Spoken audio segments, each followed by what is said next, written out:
frankly, reek of politics, not science. And again, science ought to be the lodestar.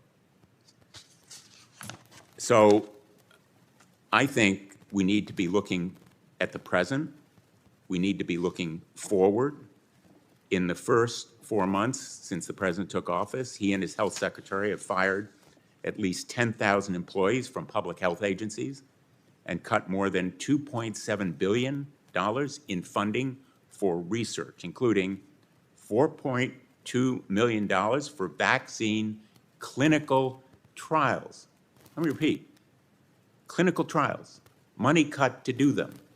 How does that make us safer? More than $3.8 million for safety monitoring, and more than $2 billion for state immunization programs, a drastic cut that is already hampering our measles response. These reckless cuts are undermining our ability to respond, not just to measles, but to what may come next. And we all know something will come next.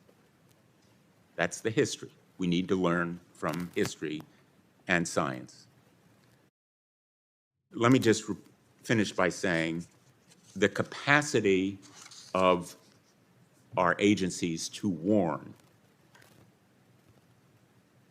is compromised by these cuts. The capacity of our agencies to do science and rely on science is compromised when we cut 10,000 people from the ranks of the agencies responsible for safety. And so I welcome the interest in this topic. I'm honored that the governor of Hawaii, Dr. Josh Green, has joined us today to share his experiences addressing both measles and COVID-19. He's not only a dedicated public service, but he's also a physician who led his experience, his state, Hawaii, during the pandemic. And I'm thankful to him for being here today. And I look forward to the testimony. Thank you, Mr. Chairman. Thank you, Senator Blumenthal. I think people understand why you didn't join me in my oversight request. There's over 70 letters that were not responded to. Again, I haven't uncovered yet what they were trying to hide, but our intention is to do so. You did mention the irrefutable fact that these injections save lives. I would enter into the record a recent study by Raphael Lataster, who does a pretty effective job of rebutting one of those studies from Watson et al. But put in the record, and again, will allow the public, the American people who are watching this hearing, decide based on what testimony is, based on what's been entered in the record, based on our report. It is the custom of this, the full committee and the subcommittee, to swear in witnesses. So if you all rise and raise your right hand.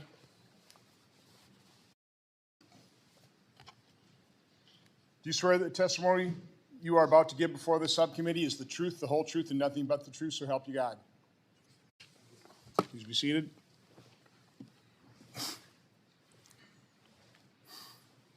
Our first witness is Dr. Peter McCullough.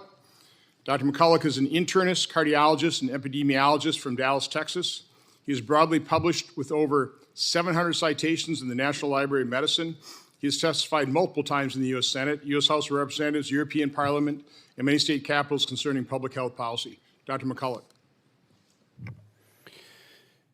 Chairman Johnson, Ranking Member Blumenthal, subcommittee members, it's an honor to present my insights, my analysis, my clinical experience on this very important topic. The first time I testified at Homeland Security and Governmental Affairs, before a word came out of my mouth, Minority Senator Gary Peters said, what America was about to hear was misinformation. I didn't even know what he was talking about. I had never heard that term before in academic medicine or in important deliberations. That's November 19th, 2020. What was he doing? He was using an old communist propaganda technique. He was attempting to gain leverage over me before a word ever came out of my mouth. We should never have our public servants ever try to gain leverage over anyone who is coming to Washington to help the nation on an important issue. As introduced, I'm an internist, I'm a cardiologist. I believe I'm the most published individual who's ever testified on matters related to COVID-19 in any of these hearings. I've seen and examined more patients. I've examined more data, and I'm one of the most published people on the topic in the world. And as a cardiologist, I can tell you, my role in this was to fight disease, preserve life, and above all, do no harm. Do no harm. Now, the topic today is myocarditis or heart damage from the COVID-19 vaccines. I'm a cardiologist. I know the topic well. I've examined thousands of patients with this problem. Thousands. Before the pandemic, I had 2 patients ever with this problem. There's 1,065 papers in the peer-reviewed literature on COVID vaccine myocarditis. So let me summarize them for you. The first one that came on my radar screen that was alarming came from Washington University in St. Louis, August 18th of 2021. The first author is Verma and colleagues, New England Journal of Medicine. 42-year-old man comes into Washington University Hospital with vaccine myocarditis. The infection's ruled out. It's the vaccine. He's in the hospital. This is one of our best hospitals in the United States. He dies 3 days after taking Moderna. They can't save him in the hospital. Say, Dr. McCullough, move the microphone just a little bit away from you. Then one was reported from Korea by Choi and colleagues. This is now a younger man. Just a few days after Pfizer, he comes in the hospital. He dies within 8 hours of being in the hospital. I can tell you, I'm a cardiologist. That doesn't even happen with heart attacks. He dies within 8 hours. I examined all of the slides and the images that the Koreans had showed us. It looked like somebody took a blowtorch to that heart. It was so completely fried with inflammation. His heart was destroyed. These cases, which were widely known at the time, should have gotten everyone's attention. Everyone should have been laser focused on this. We should never have someone die after taking a vaccine. That's directly caused to the vaccine. Then Gill and colleagues, Connecticut, published in Archives of Pathology. 2 boys, aged 16 and 17, who die a few days after taking Pfizer. These are teenagers. They're found dead at home by their parents. They're absolutely horrified. They request an autopsy. They call in University of Michigan and University of Minnesota to look over what are they finding at autopsy. Conclusion, it's Pfizer COVID-19 vaccine myocarditis, unequivocal. These are autopsy-confirmed cases. So for all the mothers in the room, how would they feel if they found their children dead after taking a COVID-19 vaccine? This is in the peer-reviewed literature. This is not misinformation. Everyone should be paying attention to this. This is not conjecture. This is in the peer-reviewed literature. So we started to ask ourselves, what is going on? Turns out that Pfizer and Moderna and Janssen are the genetic code for the spike protein. The spike protein is the damaging part of the virus. The spike protein is loaded into the body and it causes tremendous damage in some.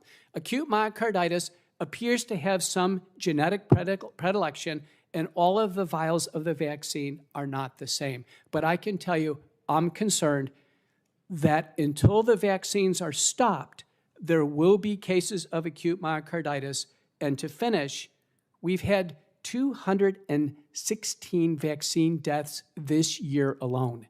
So if the vaccine campaign continues, we have to look at what are we getting out of it now, 4.5 years of the campaign, and how many more people will die. I'm Dr. Peter McCullough. Thank you for listening. Thank you, Dr. McCullough. Our next witness is Dr. Jordan Vaughn. Dr. Vaughn is a physician and clinical researcher in Birmingham, Alabama. As owner and CEO of MedHelp Clinics, Dr. Vaughn has directed his organization to the leading edge of early outpatient treatment of COVID-19, for his patients and greater Birmingham community. Dr. Vaughn has treated over 4,000 long COVID and COVID vaccine-injured patients. Dr. Vaughn. Thank you. Chairman Johnson and Ranking Member Blumenthal, thank you for having me. I'm going to dovetail a little bit off what Dr. McCullough's said. And one of the things that, as a clinician who also had about 200 people working for him and actually seeing about 170,000 patients a year, when COVID came along, I had to really figure out how to not only help my staff and make sure they're safe, but also help the patients that my organization was responsible for. And that really made me dive into understanding the pathology. And what I came away with was understanding that the spike protein, the S1 subunit specifically, is not a benign protein. It triggers inflammation, it disrupts endothelial barriers, it induces fibrin resistant to breakdown, and it promotes a lot of amyloid aggregates, which is what I research. These effects impair oxygen delivery, damage blood vessels, contribute to clotting pathologies that manifest with a lot of the symptoms that we're seeing in the long COVID and vaccine injured, which to this day is a huge amount of people. We're talking upwards of 10 to 15 million people in America that are being affected by the consequences of COVID in the long form or vaccine injury. And the typical symptoms are things like heart racing, brain fog, shortness of breath, and post-exertional malaise. In my clinic, I actually use immunofluorescent microscopy to be able to actually see what's going on in the blood and look for these amyloid aggregates. Some as young as teenagers that are unable to stand. Others are previously active adults suffering small strokes without typical identifiable causes. These are not abstract theories. They're the lived realities of my patients in Alabama and beyond. The mRNA injection, heralded as a solution, introduced a novel mechanism, lipid nanoparticles delivering modified mRNA that instructs the cells to produce a stabilized spike protein. Unlike traditional vaccines, this approach resulted in uncontrolled production of the spike protein for an unknown duration and distributes it widely across organs, including the heart, brain, and vasculature, and ovaries and testes. The actual EMA, their assessment of Comirnaty, which is Pfizer's vaccine, noted biodistribution beyond the injection site, contradicting claims that the vaccine stays in the arm. And a recent groundbreaking study using single-cell precision nanocarrier identification revealed LNP accumulation in the heart tissue of mice with adverse proteomic changes in immune and vascular proteins, raising concerns about the cardiac complications that dovetail with what we were seeing when we were looking at the COVID-19 vaccine myocarditis. I will tell my first encounter with a vaccine injury came in winter of 2021. 69-year-old man from Alabama presented with unexplained shortness of breath. He was a patient of mine. He really had no other reason that he had this shortness of breath. And after the second Pfizer dose, he actually had significant shortness of breath. I couldn't figure it out in a sense because it would typically be that he had a pulmonary embolism, but empirical anticoagulation and antiplatelet therapy brought rapid improvement. This case prompted deeper investigation that the spike protein's ability to induce fibrin that's resistant to breakdown, activate platelets irreversibly, and damage the inside of our vessels that run to every part of our body and every organ, explained his symptoms and those of thousands more since. I have treated approximately 4,000 patients suffering from long COVID and vaccine injury, or both. Many were young and previously healthy. For those with vaccine injury, trust in public institutions has been shattered. Many were coerced under the August 2021 federal mandates, despite legitimate hesitations due to prior infection or personal health risks. They knew their body better than the agencies. Now disabled, they are dismissed or ignored by the systems that mandated their compliance. The myocarditis signal was also a big thing. This spring of 2021, a clear safety signal emerged. Myocarditis in young males linked to mRNA vaccines. The Department of Defense confirmed cases of rare heart inflammation, and peer-reviewed studies later detected circulating spike protein in post-vaccine myocarditis cases. Autopsy findings have confirmed fatal vaccine-induced myocarditis. Yet federal authorities accelerated licensing and mandates, sidelining concerns. The CDC's hesitation to issue a health alert on myocarditis, and the FDA's former CBER director promoting vaccines on social media crossed a line from oversight to advocacy. This was not regulation, it was endorsement. Informed consent is the foundation of a patient-physician relationship. Absent the regulators providing that information, that relationship is irreparably harmed, and the practice of medicine will continue to suffer. In closing, I urge you to stop blindly following the science. Science does not lead anywhere. It is an observer, measurer, and descriptor. It must inform leadership, not replace it. When leaders hide behind the science to justify policy, they abdicate responsibility. We need leadership that humbly engages with data, listens to patients, and actually acts with courage. Thank you. I welcome your questions. Thank you, Dr. Vaughn. Next witness is Dr. James Thorpe. Dr. Thorpe is a board-certified obstetrician gynecologist and maternal fetal medicine specialist with over 44 years of clinical experience. As U.S. veteran and widely published physician, he has testified internationally, served as a journal peer reviewer, board member of the Society for Maternal Fetal Medicine, and examiner for the American Board of Obstetrics and Gynecology. Dr. Thorpe. Thank you, Mr. Chairman and members of the committee.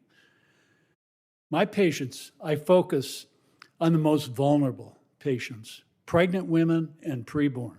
It is difficult to conceive of a more egregious breach of medical ethics by the government-controlled medical industrial complex than the promotion of COVID-19 vaccines to pregnant women, thereby, through transplacental transfer, effectively vaccinating their unborn and newborn children. This campaign was not accidental. It was calculated. Pregnant women were targeted deliberately for two reasons. First, women are the primary decision makers of healthcare across the human lifespan, a known marketing principle. Number two, pregnant women are the most vulnerable patients. If they could be convinced that the vaccine was safe and effective, it would imply that it was safe and effective for everyone. From the outset of the pandemic, this vaccine campaign was never grounded in biological science, but rather in behavioral science, specifically the manipulation of public perception through influence, fear, and persuasion. The federal government outsourced much of this psychological operations to NGOs which disseminated emotionally charged and misleading messaging. These entities falsely assured pregnant women that the vaccines were proven safe and essential for maternal and fetal newborn health, despite the fact that early evidence indicated quite the opposite. Pregnancy itself was protective against COVID-19 maternal mortality.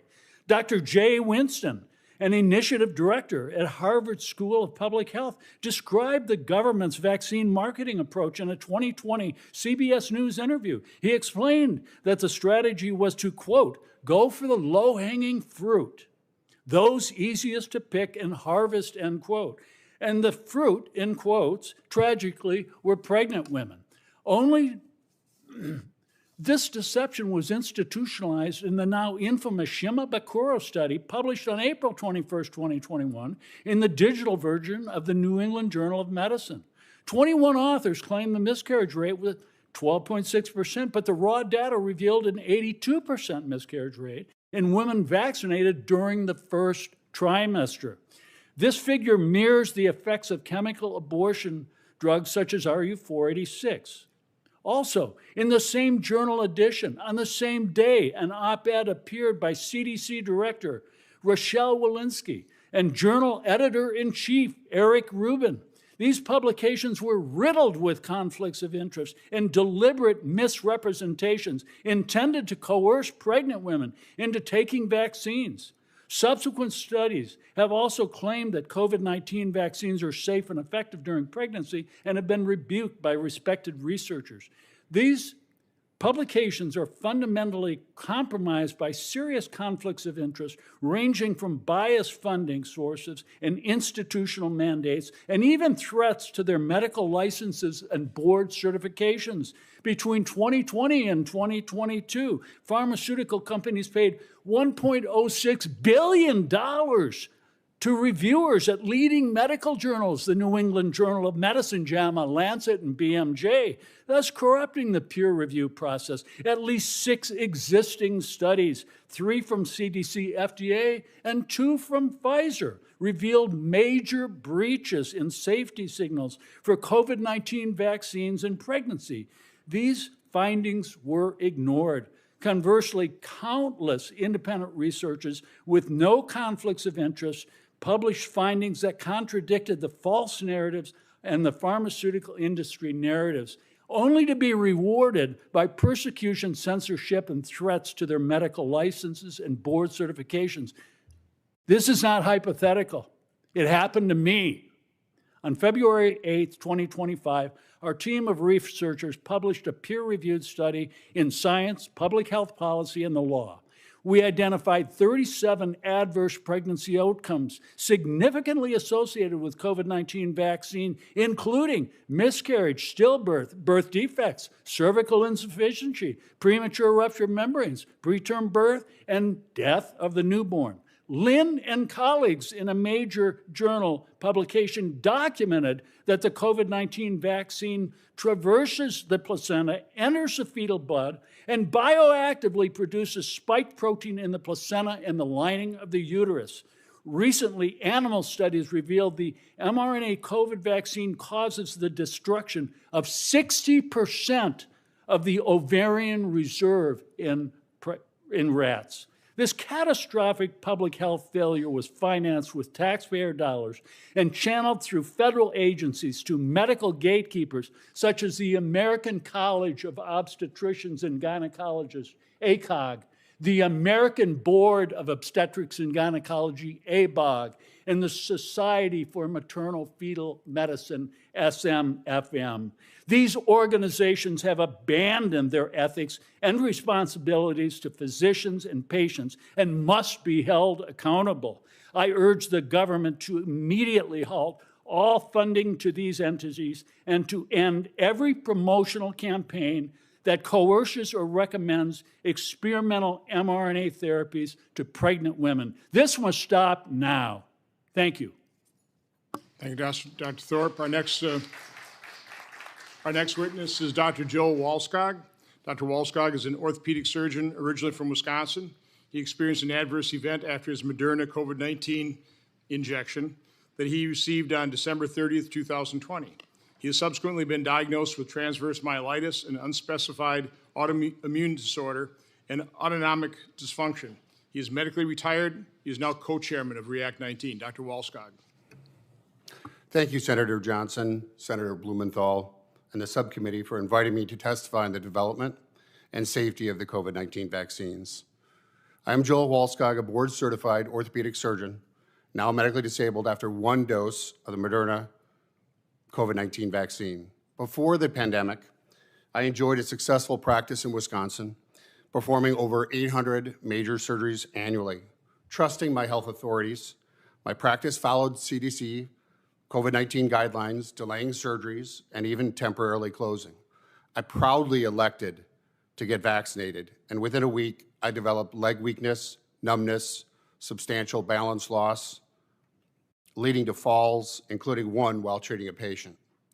Diagnosed with transverse myelitis, a spinal cord lesion at T8, T9, I was stunned that my providers dismissed any vaccine link, despite news of similar cases halting the AstraZeneca trial in the UK.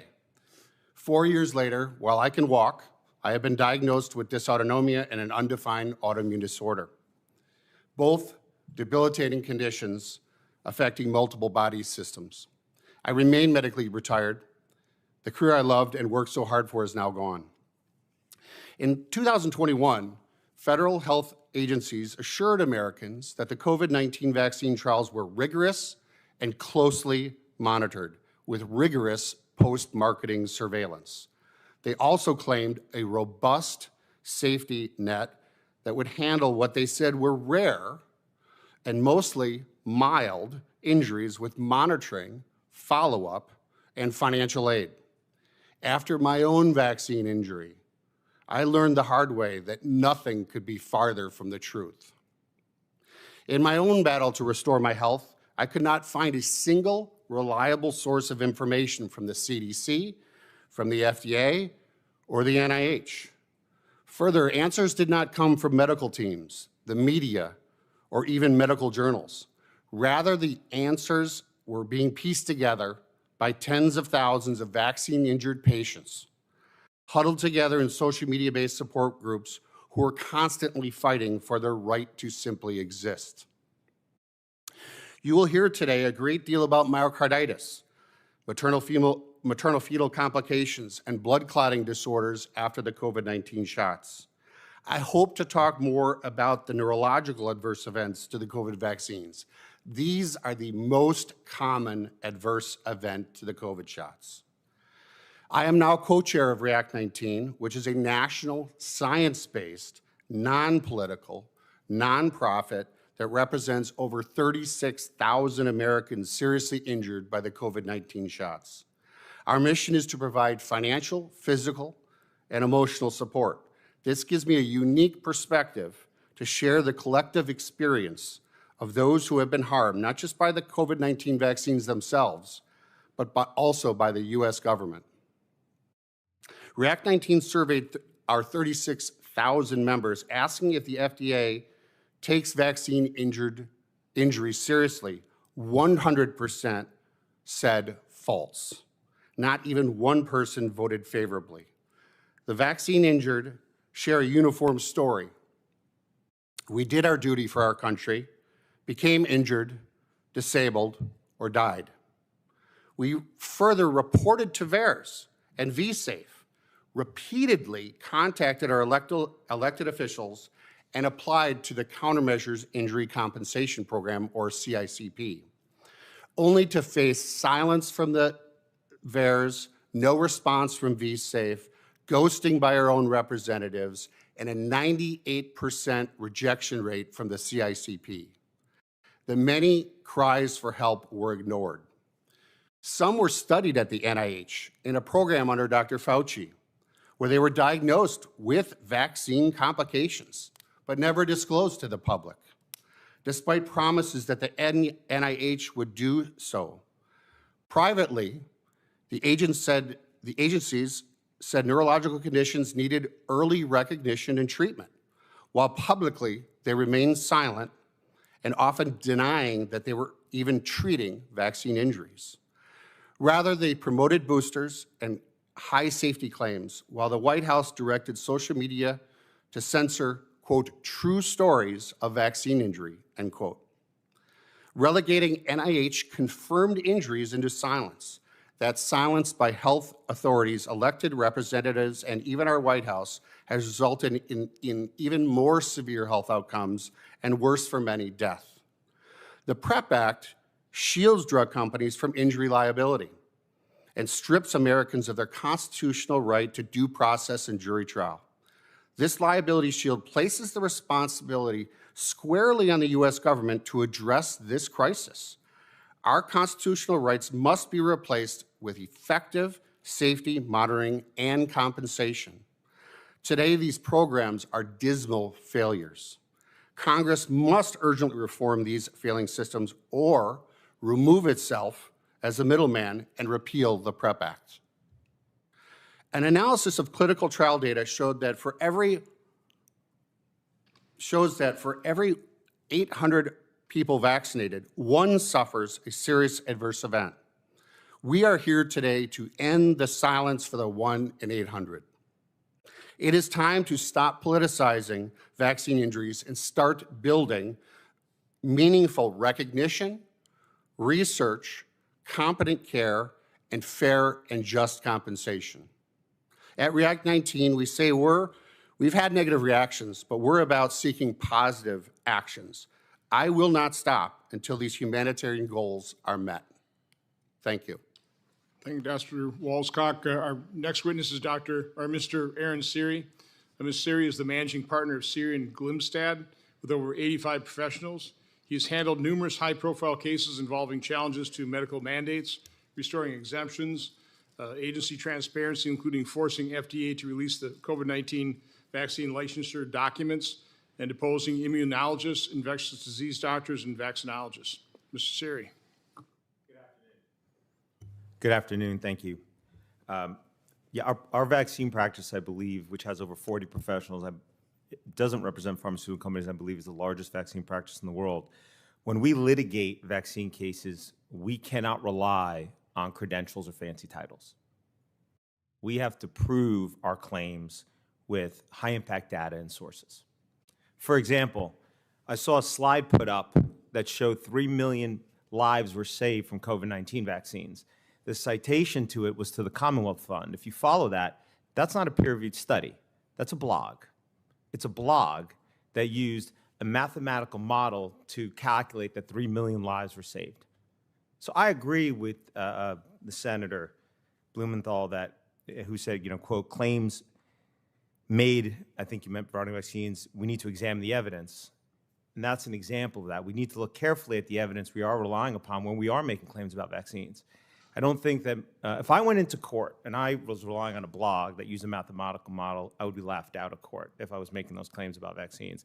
But unfortunately, when it comes to promoting vaccines, well, that's what we often see. The underlying data is not typically really carefully evaluated. Claims about what vaccines do when they're positive, because our health agencies are responsible for promoting them, easily made. Claims that vaccines cause any harms or injuries often get ignored no matter how good the underlying data. I also heard that deaths sharply declined in 2021. Well, when you look at all-cause mortality in the United States, deaths in 2021 went up compared to 2020, and presumably most of the most frail, the weak among us died in 2020 from COVID. We should have had a reduction in all-cause mortality in the United States. We did not. And those numbers you can't argue with. They're binary. You're either dead or you're alive. You can argue whether the vaccine killed you or didn't kill you, whether COVID killed you or didn't kill you. But it can't argue with all-cause mortality. And we did not have a reduction in all-cause mortality in 2021. We had an increase.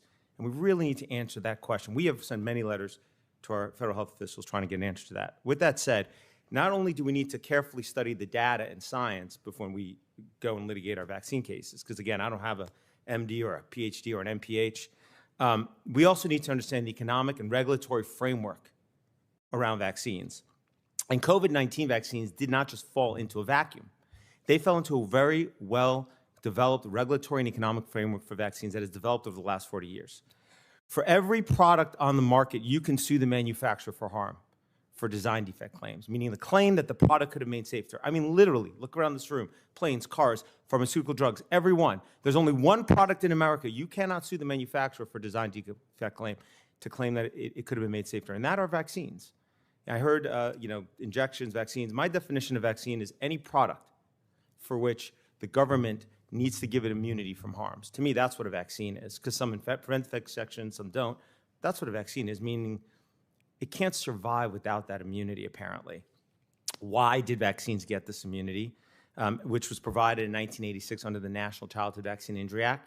Because leading up to 86, there were only 3 routine childhood vaccines, MMR, OPV, and DTP, and they were causing so much harm and causing so much liability that all the manufacturers were going out of business to stop making them. And Congress, instead of forcing those manufacturers to do what every other product manufacturer needs to do in that situation, which is what? Make a better, safer product. Instead said, you know what? We're just going to give you immunity. We're going to make it so nobody can sue you for those harms. And you can keep selling your product to the American public no matter how many children it kills or injures. And the issue is that immunity was not just given for those 3 products. It was given for any childhood vaccine, routine child vaccine that was developed thereafter. I tell you this not to take issue with childhood vaccines, but to explain to you the regulatory framework in which vaccines have developed over the last 40 years. We have now gone from 3 injections in the first year of life under the CDC Schedule 186 to 29 injections, including in utero, if a child follows the CDC schedule today.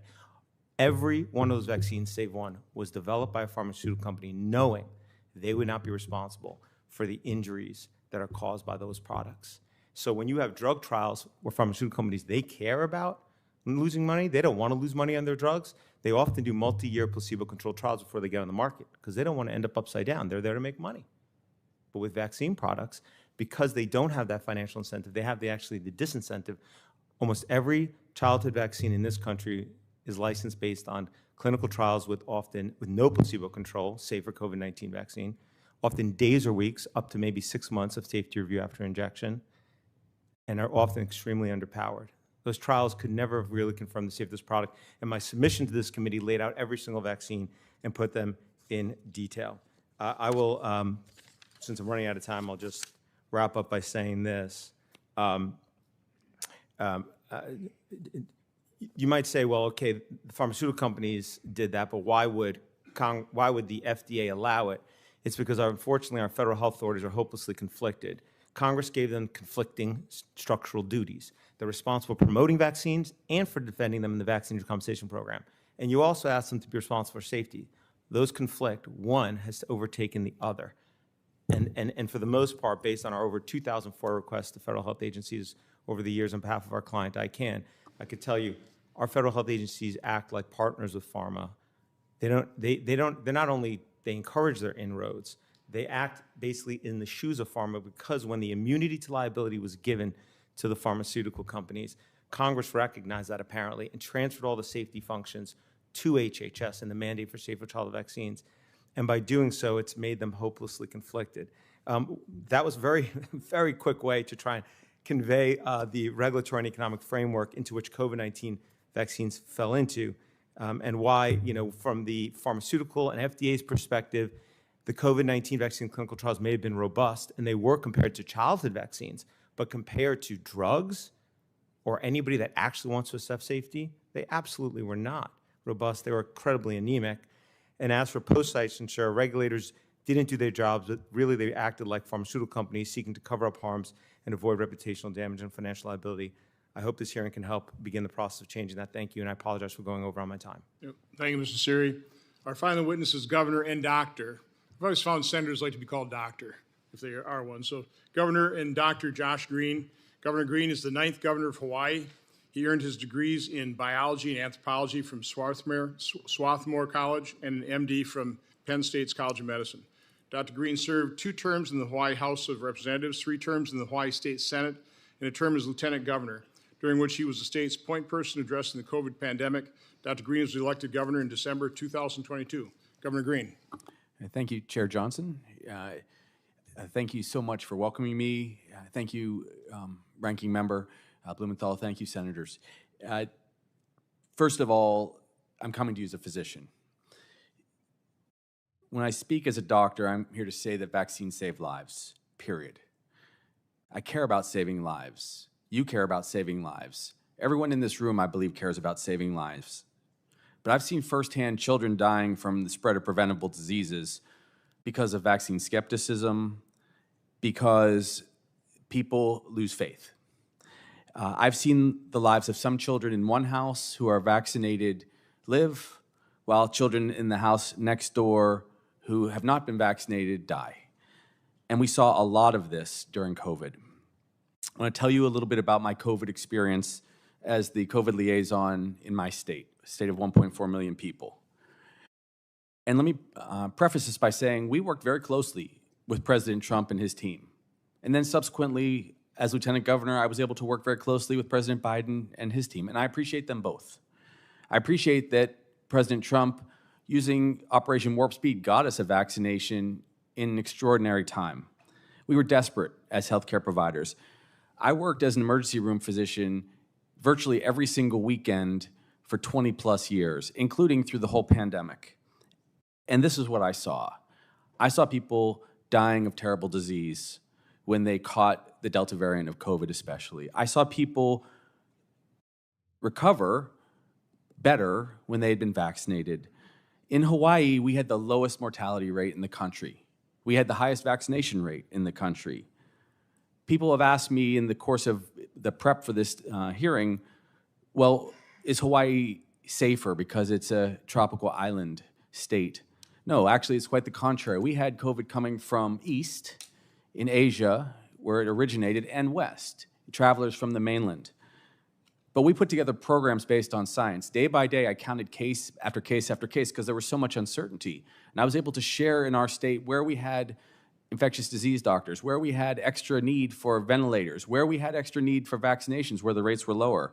And day by day, working with all the healthcare providers in my state and listening to others, not mandating. I'm not a mandate guy. That may come as a surprise to some today. We were able to make sure that we had a science-based response. We put together a safe travels program which tested anyone coming into the islands so that they wouldn't travel or that they would isolate, quarantine if they were positive so they wouldn't spread the disease. And over time, we had the experience that no one else had. We saw death rates constantly lower than all the other states with the single exception of Vermont on occasion. I tell you this because we have to follow science, and I truly believe that we can't politicize science or vaccinations or any of these public health matters, and it's very important going forward. This is where we should unite with one another. We should heal our country together in this space. Now, another experience I had, measles. I was the doctor that was asked to go to Samoa when they had their outbreak of measles. Why did they have their outbreak? Because they lost faith in the vaccination program. And it was tragic. The Children's Health Defense went there and they scared people. After tragedy. Admittedly, it should have never happened. I had children die in my arms who were not vaccinated but died of measles. This beautiful boy was with me and a pediatrician. Dr. Nadine Tansala had a terrible case of the measles, and some of his relatives passed away from the disease. But we went there and we vaccinated 37,000 individuals in 48 hours, and the measles just stopped. And I say this because this is what we have to look forward to in the future if we somehow fall into a place where we don't believe in vaccinations any longer. And we shouldn't do it blindly. We should study them. We should check for safety. Absolutely, that is essential in science. But these vaccinations save lives. They saved many lives during COVID. In my state, they saved over 10,000 lives. We anticipated mass casualties, which we never saw because we fought this disease with great intelligence and great acumen. I will tell you this. There are lots of things to share today. Protests resonated through the COVID experience in my state. People protested at my home, around my family. But the leader of the protests ultimately, after I was worried that he would catch COVID, did exactly that. Ended up in grave, grave peril. His wife was in the intensive care unit. His name was Witkoff. He later disavowed the protests against the vaccinations after seeing individual after individual after individual be intubated and go into the ICU because he experienced it. And that's what we as physicians see too often. Once a tragedy occurs, and my heart is with everyone who had any kind of reaction to the vaccines that we're talking about or loses a loved one. Of course, we love our fellow mankind, but we cannot turn away from science. So these are some of the things I wanted to share with you today. Ultimately, we have to decide whether we're going to be committed to public health in our country. And right now, we are in great peril. It is absolutely my firm belief that vaccines have saved millions of lives over the last 50 years, 150 million by many people's accounts. It's decreased infant mortality by 40% globally. And we have to continue to commit ourselves in this way. So I'm concerned. I'm concerned that as we end up in a politicized discussion, that we will move away from science. We will not trust one another, experts. We will not trust one another, and we will end up in conflict. So what I would say is this. Let's work together. Let's find a way to actually find the common ground to protect our children. Let's find a way to make sure our public health system remains intact, not taken apart by the current approach where HHS is jettisoning many of its people, many of the billions of dollars, perhaps many of the vaccinations. This is our opportunity to come together, and I'm sure we'll talk more about this as the hearing goes on, but I'll say one last time. Vaccines save lives. I've given vaccines. I've taken vaccines. I've treated people that didn't get vaccines, and it's broken my heart when they've passed away. Thank you, Governor Green. Quick comment. I'm not aware anybody on my side of this issue has politicized it. The accusation is always that we're not. You did state, by the way, 10,000 lives saved in Hawaii. I would love to have your citation on that. So if you can give us a study so we can put that in the record. And any other citation, give us on the millions of lives saved by vaccines as well. I mean, I want to know the truth. Just real quick, I've got a couple other charts I want to put up there. This is a chart a lot of people produced it. Chairman, if I could just interrupt for 10 seconds over here. Sure.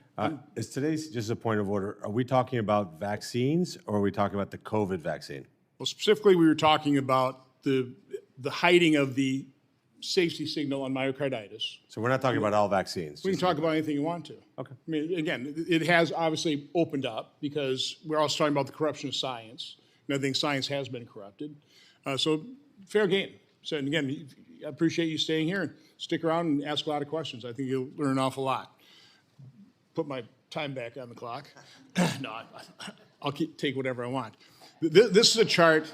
Again, I was looking at the VAERS. You know, I had been. Mr. Chairman, that's not the way I ran this subcommittee. This is a different, again, I'll be very generous, okay? I was actually instructed as a non-doctor what the COVID injections were. Encapsulated in lipid nanoparticle that was designed to permeate difficult to permeate barriers. So they lied to us when they said they'd stay in the arm. They knew it wouldn't. They had a study, the Japanese regulators uncovered that when they did do a biodistribution study in rats, it distributed all over the body. So that was the first lie. Didn't really talk about too much about the toxicity yet of the lipid nanoparticle, but it goes all over the body.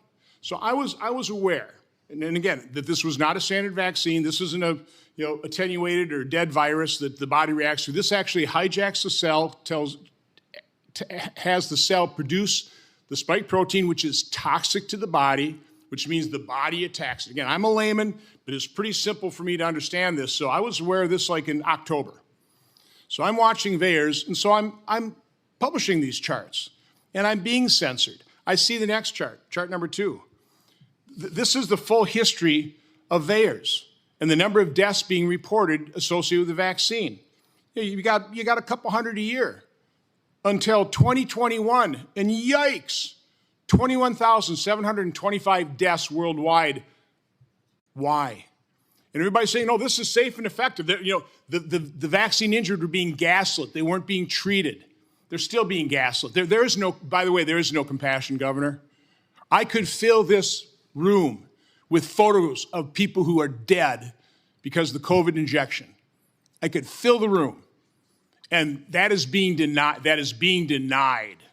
It is being denied, and these people haven't been able to get help. I held an event in Milwaukee in June 2019 and 2021, and all the vaccine injured, those women, all they wanted was to be seen and heard and believed, and they are not to this day.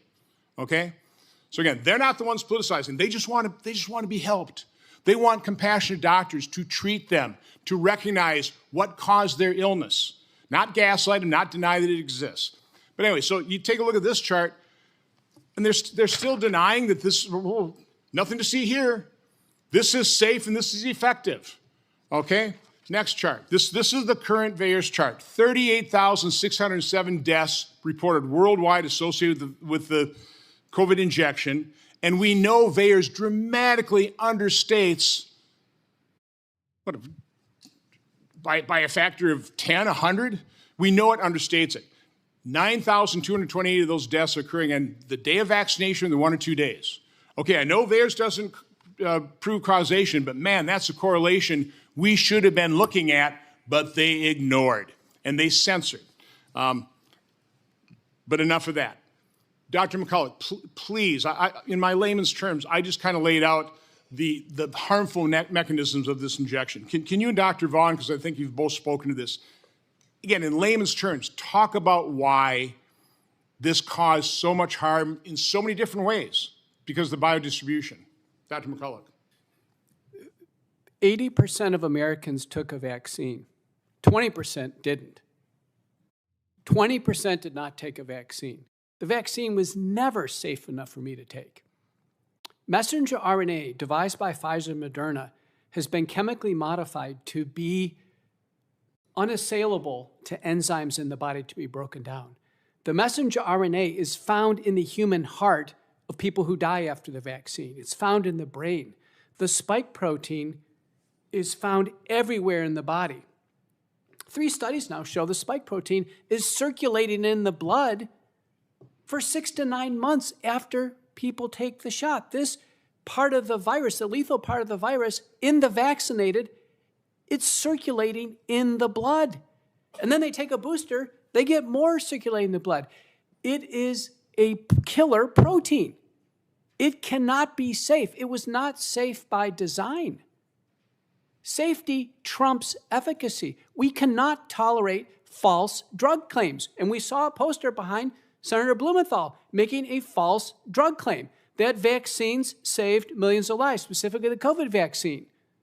Well, let's take a look at that. When someone signs consent for a vaccine, Senator Blumenthal, does the consent form say it's going to save their lives? Of course it doesn't. It's not on the FAQ. There's never been a prospective, randomized, double-blind, placebo-controlled trial ever showing that COVID-19 vaccines reduce mortality or hospitalization. There's not even a valid non-randomized study. Thankfully, COVID mortality went down for 3 reasons. Because we all got the infection, vaccinated and unvaccinated, so we developed population natural immunity. We developed early treatment. Credit to Operation Warp Speed. We used all the Operation Warp Speed tools, additional drugs. We treated patients with multi-drug protocols at home so they don't go to the ER. So Governor Green never saw the patients we treated because they were successfully treated at home. And the third reason is that the virus mutated to a much milder form. Those things happen concurrently with rollout of the vaccine. The vaccine cannot be falsely credited with saving millions of lives. We can't allow false drug advertising to be put up on a poster behind one of our public servants. We cannot accept that. So let me quick.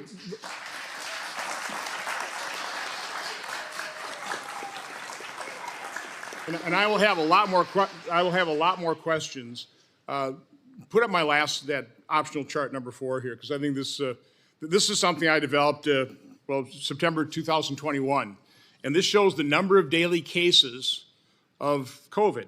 And you see it's peaking in January, right as we're rolling out the vaccine, but we really haven't injected it with anybody. If by the time we had any kind of significant uptake of the vaccines, we were way down in terms of the number of daily cases. I mean, this virus was burning itself out. Okay, now we had different variants. Again, I've read a lot of information about vaccination into the midst of a pandemic driving variants. Is that what happened? I don't know. But you would think if a vaccine were that effective, the tail would just continue and the pandemic would be over. But that's not what happened. We had a whole new surge, and this is Delta, and doctors I've talked to, very deadly, probably a more deadly. Would you agree with that, Dr. McCullough? Delta was a more deadly. I know you guys are kind of freaking out that your early treatment wasn't working as well. It was definitely more difficult to treat. But fortunately, by that time, we had treatments. But anyway, I just wanted to put this thing up here. Again, to a layman, if the vaccine really worked, was that efficacious, prevent all that disease? By the way, they all admitted that it didn't prevent transmission. They lied to us about that for 4 months, if maybe a year. Then they finally had to admit it didn't prevent transmission. But again, this chart right here just shows you that if the vaccine really would have worked, you wouldn't have had this. You wouldn't have had this. But I'll turn it over to Senator Blumenthal. Thanks, Mr. Chairman. And I think we'll try to certainly stay within our 7 minutes so our colleagues can have their day of questioning. But again, we'll have second, third, fourth rounds. I mean, we'll use up the time of this hearing room. The debate here seems to be about the efficacy of COVID-19. But the central issue that brings us here today is the allegation that there was purposeful concealment of knowledge and evidence.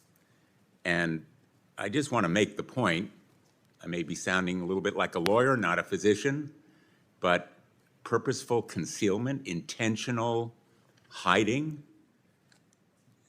is essentially undocumented by the evidence released by this report itself. In fact, the documents released by the majority today show that public health officials took multiple steps in the spring of 2021 to make healthcare providers aware of those rare reports of myocarditis among vaccine recipients. On May 14, almost 2 weeks before the CDC decided to issue clinical considerations rather than a HON on myocarditis, which is, by the way, the primary piece of evidence that the majority cites in this so-called cover-up.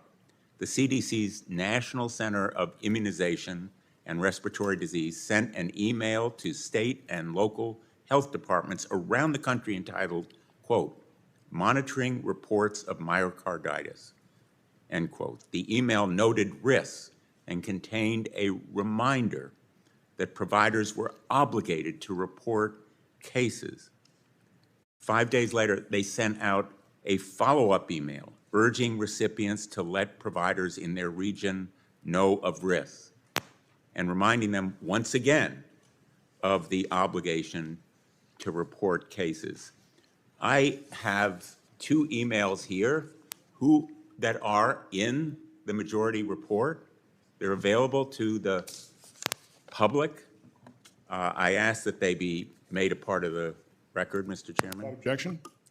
I'm not going to read them. They're for everyone to see. One begins with, I would like to flag a message we sent out late Friday night. I encourage you to forward this important message about vaccine safety and reporting, and it goes on. Warnings. Far from a cover-up, these public health officials were trying to alert scientists, doctors, the public about the potential side effects. Mr. Siri and I are both trial lawyers, and issuing that kind of warning is far from evidence of trying to hide or conceal something. You can say they were wrong somehow, but intentional cover-up is not within the realm of the plausible allegations here. So I think we need to be really clear and careful when we start discrediting scientists or public health officials. I'd like to ask Governor Green,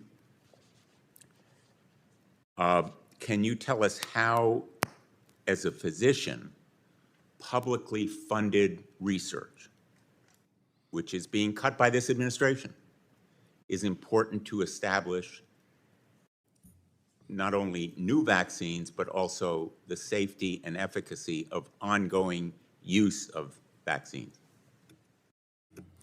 Thank you, Senator. So as governors, we rely on funding to do so many things from the federal government, and cuts to research will be devastating. You can't just simply pause research and wait until a different ideology resumes governing, or until we get through these hearings and we restart critical research projects. We will lose ground on this science and the science that benefits from it, the R&D that goes forward. We've all been very supportive for decades of advanced scientific research. Sometimes it happens through the military, sometimes through our universities. We are in deep trouble if we stop the research component of our commitment to our people. We will also be in grave danger if we don't do the public health assessment in our states, in our rural areas, because we will not even know what we're being affected by. We will be blind to the diseases that roll through our communities, whether it's chronic disease or acute disease from an infection like this. And I just need to address a couple statements that I feel are misconceptions.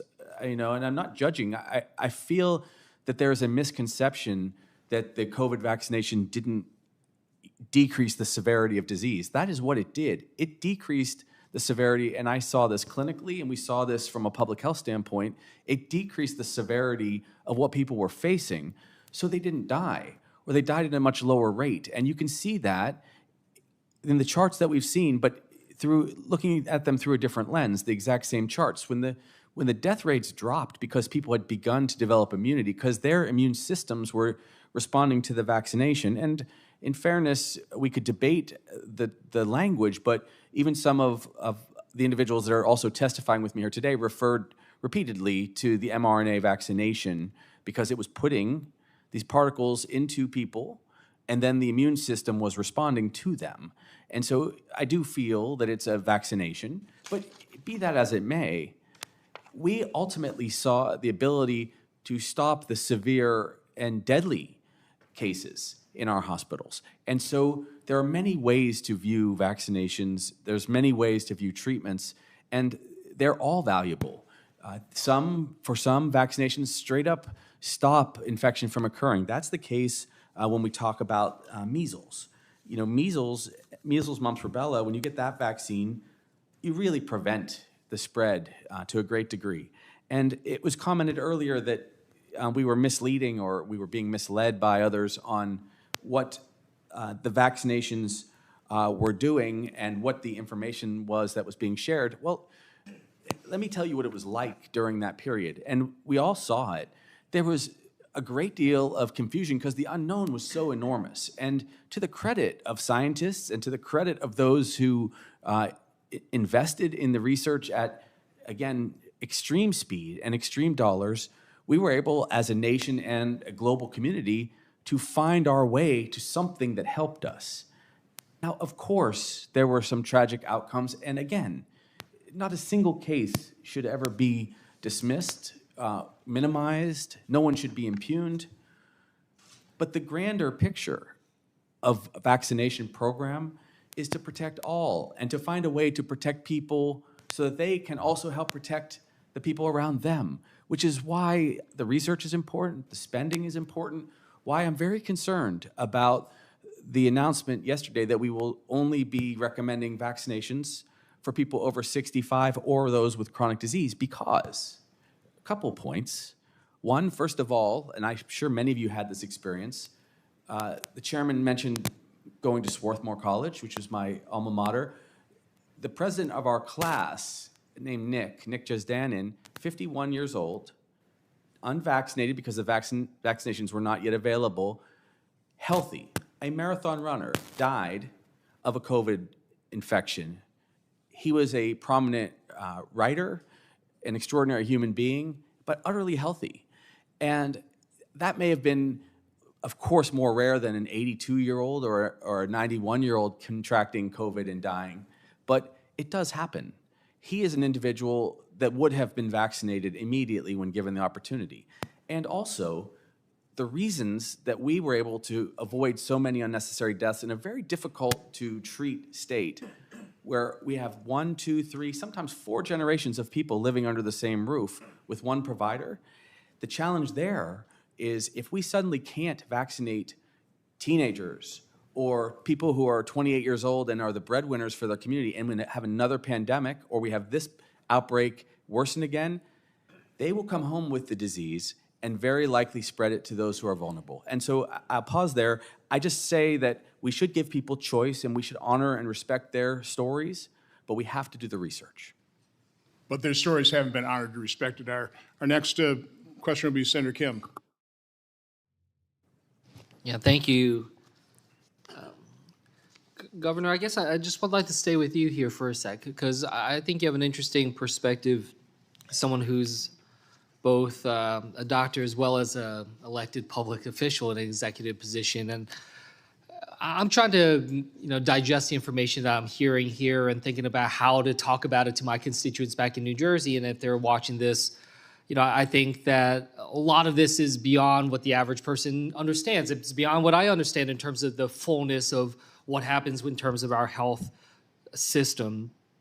So from your experience, Governor, when these cases come forward, these cases that Dr. McCullough and others have raised, in terms of these concerns, what's supposed to kick in? How does this system work? You talked about this, saying that, we have a robust system for safety, that the system is designed to monitor, identify, and transparently report possible side effects, to review.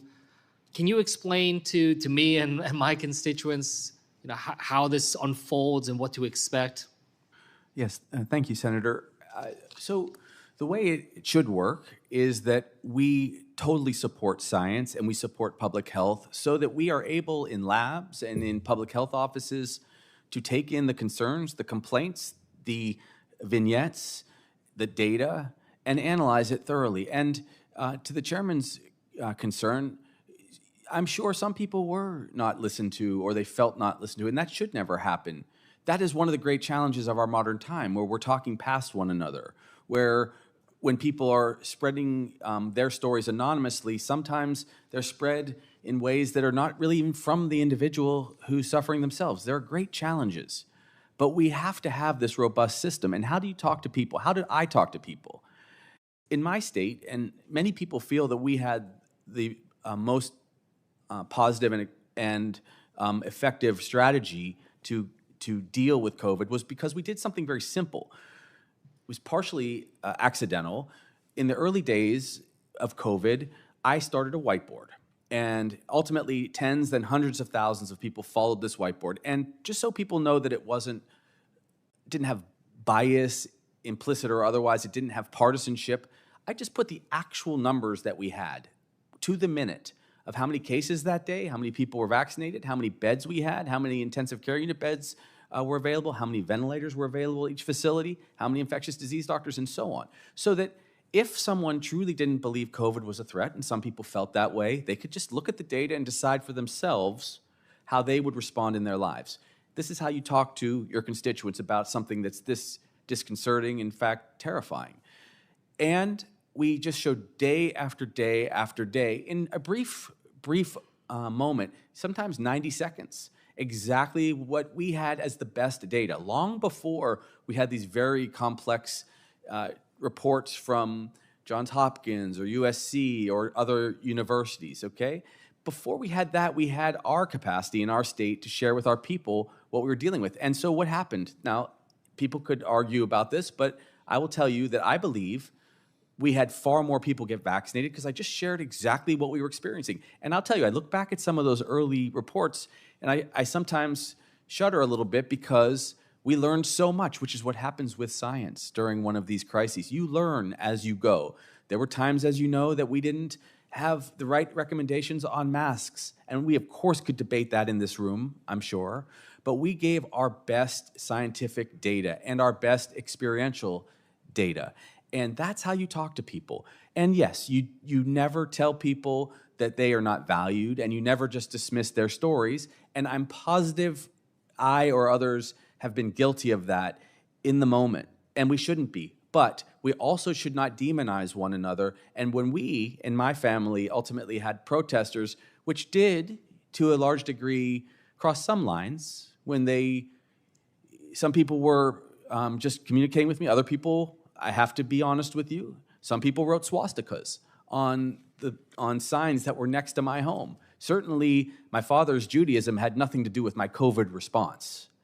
But I can tell you that sometimes because people were traumatized, and I understood how scared they were, and I understood what they were hearing out there, but that's how you talk to people. And if we do that after not, and I have to be honest about this, if we don't systematically dismantle our public health system, we'll be okay. We will find common ground, even though I suspect that there are some pretty significant differences between me and some of the other testifiers on what we would do with the next pandemic. We would actually be able to still move forward together. Yeah, I mean, I think, something you said earlier I thought stuck out to me, the sense of that, no one should be ignored. I think that's a principle I hope everyone here can agree upon, that I think they always have space for more transparency. But also just keeping in mind that broader context. I mean, as you're saying, here are the challenges that we're facing when it comes to this system and how we can work on it. And certainly, I can imagine your experience, whether on addressing COVID or in Samoa, certainly that becomes more difficult to fully enact this monitor, identify, and the transparency report. When you're in the middle of a crisis, when you're in the middle of the chaos, that's something I think we can try to do to improve. To the point that was raised earlier, I think a lot of this also says this is a reason why we need to invest in capacity, invest in personnel, people working in our government to do this, and as opposed to cutting back on staff and trying to say that we need simultaneously more transparency when that becomes all the more difficult. But I mean, look, I understand, and I've had people in my life that have been ignored and not believed, whether that's my time as a diplomat before, and people I know struggling with Havana syndrome, and people telling them, I don't believe you, and other issues that are out there. But we should always have that system in place. And that's what I just hope we can come back to. I mean, I get it. I'm new on this committee, and I understand, and I'm seeing, years worth of back and forth that are coming here. But someone who's coming with some fresh eyes, I hope that we can try to cultivate that sense of trust that I know has been so deeply wounded, because I worry about what comes next.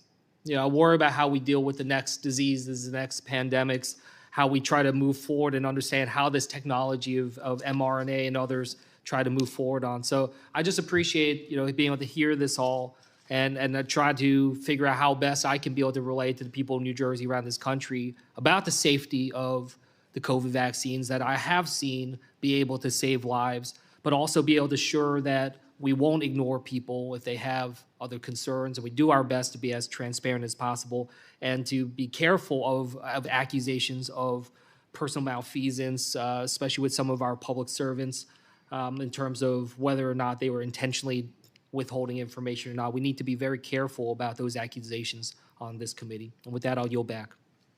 I will say we are just seeing the tip of the iceberg here, and you will see more evidence. Trust me. Senator Marino. Well, first of all, thank you, Chairman, for putting on this hearing. I'm going to focus on, let's just stick to COVID-19 and COVID-19 policies. Let's not get into this conversation about vaccines writ large. Dr. McCullough, do you feel that you were listened to in 2021? Did you feel ignored? Our November 19th, 2020 hearing, done for Homeland Security Governmental Affairs, was very lightly attended by our senators who are working for us. That's a disappointment. It's disappointment there's chairs empty here. Our hearing was actively suppressed, scrubbed off YouTube. So just to clarify, not only were your viewpoints ignored, you were called a conspiracy theorist, a spreader of misinformation, somebody who didn't know what they were doing, by people who didn't even take a science class in high school. And yet you're a doctor and you were completely ignored. Let me ask you, Dr. Vaughn, real quick question. How many children under the age of 5 years old died of COVID? So very, very few. Actually, theoretically, a healthy child under 5, there wasn't any. So it's basically zero? Yes, it's How about under the statistically zero. age of 10? It's still statistically zero. 15? When you get up 15? into the 15, 16, I mean there is some. So under 15, none? Yeah. Pretty much, none? Statistically, yes. All right, so I'm confused because Governor Green said he held the children who would have died from COVID, but that's crazy because evidently nobody died of COVID who was under 15. We're talking about, but see, that's the confusion. See, when we talk about COVID vaccines and then we stick in other vaccines, we get off topic because COVID-19 wasn't about measles. Now, Dr. Thorpe, do you think, good idea or bad idea, that you should close schools? Bad idea. Now, Bad idea. No, why? I mean, kids can learn at home, can't they?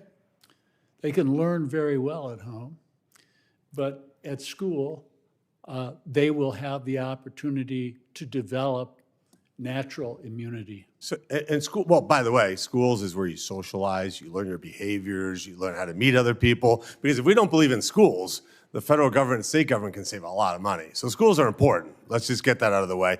So why would you close schools, which you did, Governor, when no children died of COVID? What would make you make that decision? You close schools. And by the way, the impact on that is generational. You destroyed the lives. You and the other governors that closed schools destroyed the lives of children in doing that. So, okay, I've got to tell the audience, please notice, sir. Senator, may I respond to these that was accusations? a question for you. Yeah, I think it was. Well, first of all, I think you misunderstand some of the value to. No. Why did you close schools? Well, I'm going to address each Just of your answer points. that and not filibuster me, please. I'm not going to filibuster you. Schools, I did not want to close, and But you tried- did. Actually, I was not governor at the time. But you were lieutenant governor and you were the point person. Do you think the governor made a mistake in closing schools? We reopened the schools as soon Did as you we think could get the he made a teachers- as soon as- mistake? Well, if Do you I think he made a may mistake? I answer the question, or is the senator going to filibuster me, sir? No, you're going to answer my direct question or just say I'm not going to answer you. No, I'm gonna Do answer you your think question. it was a good idea? Yes or no, the two choices in this answer. Do you think it was a good idea to close schools? Simple answer. Just give me a yes or a no. As we had COVID surging through our society because there was massive spread from children to adults, we were waiting to make sure the teachers So let me get this straight. You sacrificed the lives of children because maybe they would spread something that you don't know to adults. You thought that was a good idea. That's interesting. No, that's not always it. Actually, it's your party that's trying to close our schools and get rid of the Department of Education. So we do have So we're not differences of politicizing opinion. this hearing. Okay, No, we're moving on. You said my governor and the other governors that close schools, which is a politicization of the issue. When I'm in Hawaii and I'm having a hearing before you, you can interrupt me. When will. you're here before the United States Senate, you're not going to interrupt me. Moving on. So here's the next question for you. Show me the science that said that when I walked into an airport in Hawaii, and I wasn't, I didn't want to tell you because it's none of your business whether I had a COVID vaccine or not, or tested positive or not, because that's also none of your business. Where's the science where I had to quarantine for 14 days? Tell me the science behind why you locked your residents up and did not allow them to go grocery shopping, why you closed your beaches and your parks. I would love you to put that science into this record, because you can give me the nice, happy talk, but those were terrible decisions. And what COVID highlighted more than anything else, by the way, it's why I'm here. I ran for the United States Senate, not because I had this deep desire to be a government politician, but because I was so incensed by the arrogance, by the ignorance, by the lack of common sense among our elected officials that we needed different kinds of people here in Washington, D.C. and other places. So, Should I answer those questions, Chairman? no, there's no question for you. That was just a There were statement. several questions. You asked about why a 14-day quarantine. You asked about what the airports. Science? Sure, what's the science, 14-day quarantine? Because Not 12, not 16. Actually, I asked for 5 days, just so you know. So what was it? Was there a dartboard? No, it was 5 days because that was the amount of time from symptoms to transmission. So why 14? The 14-day was before we had the... So 14 wasn't scientific, just to be clear. 14 days was how long it took for people to get over the disease, and people were still shedding virus through that period, and that's why you do use science and I use science, but you didn't like science for Hawaii. But we did have the test, and we did have the test to enter Hawaii, so people could make a choice, an informed choice, and they did. And then they didn't have to quarantine at all. Just to make sure you know that, because I think you got your facts wrong. And also, I didn't close the beaches. That was the mayor of Honolulu and not me. So just, it is important that you get the facts right if you're going to be a political official. So that's what you're saying. It wasn't me. It was the other guy. No, it was me who ran the COVID response. Zero accountability. Dr. McCullough. I'll take more accountability if you give me more time. I'm done with you, Governor. Thank you. Thank you, sir. So Dr. McCullough, quick question for you. Just completely objectively. Look, I went to business school. I was not a doctor. So I'm going to truly objective, using your most subjectiveness here. Did the vaccine stop the spread of COVID-19? No. So then let me ask you one simple question. We'll go down the line. You guys can answer it. It'll be my last question. So if COVID-19 did, the vaccine, the injection, did not stop the spread of COVID, why is it that Joe Biden, President of the United States, issued an executive order, which was ruled unconstitutional, by the way, that said that if you worked for a company with 100 employees, because not 99, 100, that you would be fired if you did not prove you didn't have a COVID vaccine negative test or got vaccinated? Why would we have some decision like that? How depraved do you have to be to do that? Answer the question the way you feel down the line. Go ahead, we'll start with you, Mr. McCullough. Dr. Briefly. My testimony on this issue went all the way to the Supreme Court that overturned 4 out of the 5 Biden mandates. They were scientifically ungrounded, they were sociologically deranged, and they caused great harm. To this day, people are in court trying to get their jobs back and trying to put their lives together because of these disastrous policies. And just to be clear, sorry, Chairman, nurses were included in that, correct? Healthcare workers. The ranking member called them heroes. It seems to me that when you have a hero, you don't terminate their ability to make money and have them fired because they're making a personal choice. Because he ultimately, and I'll end with this, ultimately, this is what this is all about. See, I get to get a choice if I'm going to get vaccinated. And if it doesn't stop the spread, it is none of any other human being in this country's business what I did or did not do. Would you agree quickly? 100%. And I think Director Walensky, when she said of the science of hope, that is not science. Science is facts. Hope is not science. Thanks, Senator Marino. Again, please, let's not express any emotion out there in the audience.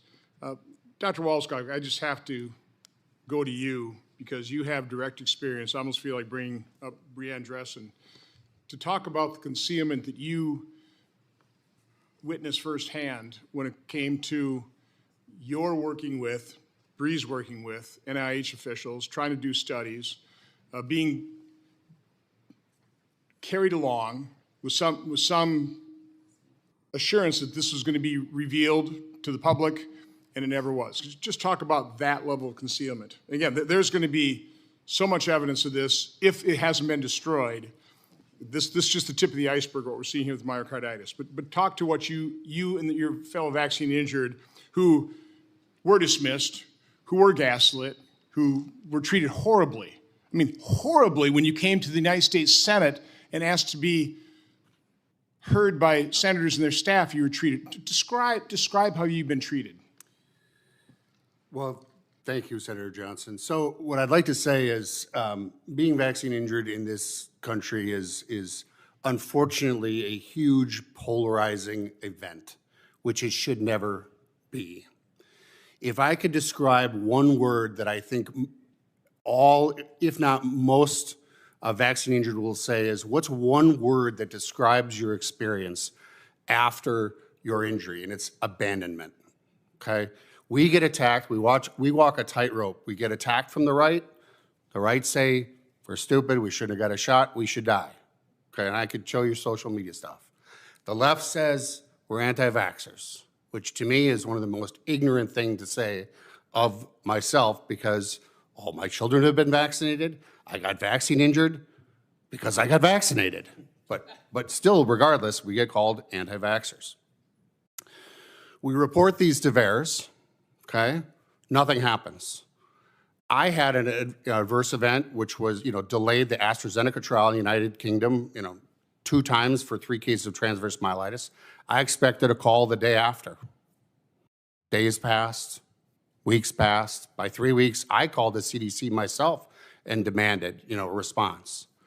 I always thought, I'd get this quick response and someone would help us. All of us that are vaccine injured know there's no phone call coming. There's no help coming. We have repeatedly met, and Brianne Dressen, who's my co-chair with Reactine, have met with Peter Marks over and over and over for the last, for a period of about 2 years. We have been placated. We have been blown off. We bring up adverse events, the neurological adverse events. We bring up the MIS, which is the multi-system inflammatory syndrome. We bring up the myocarditis. He thanks us. He says he'll get back to us. He never does. That went on for 2 years. So for people that think it's this kumbaya where people are listening to us and people are all in these federal agencies are trying to help and get to the bottom of it, it is the farthest from the truth. So there have been a number of claims made, and I think there will continue to be a number of claims made. I just ask anybody making a claim, please provide your citations. Please provide, again, respect the science. Let me see the science. I mean, I'm very genuine here. Let me see, the science behind this actually reduced the symptoms, or this prevented deaths, or this prevented transmission. I would like to see the science. Dr. Vaughn, you are really specializing in the blood clots.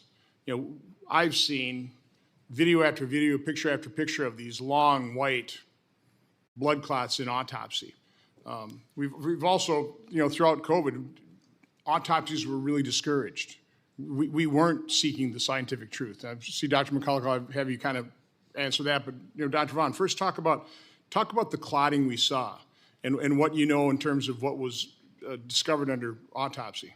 Well, first of all, early in COVID, the spring of 2020, my collaborator, Jacques Lobscher in South Africa, was the first one to kind of alert people to say that this was primarily a vascular disease, not a pulmonary disease. And that's one of the reasons that ventilators are probably one of the most ineffective things you could have done to people, because if you have a vascular disease of the lungs, increasing the intrathoracic pressure just closes down more vessels and ultimately kills them.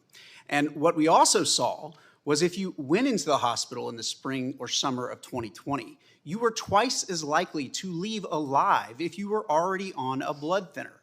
Now, I will tell you, most of your friends that are on blood thinners probably aren't healthier than you, so it's kind of interesting to find out that the people that were on blood thinners had a protection. So again, those were signals that were really downplayed. Unfortunately, after a lot of the treatment was codified by the CARES Act, it resulted in basically a protocol-based treatment for in-hospital care.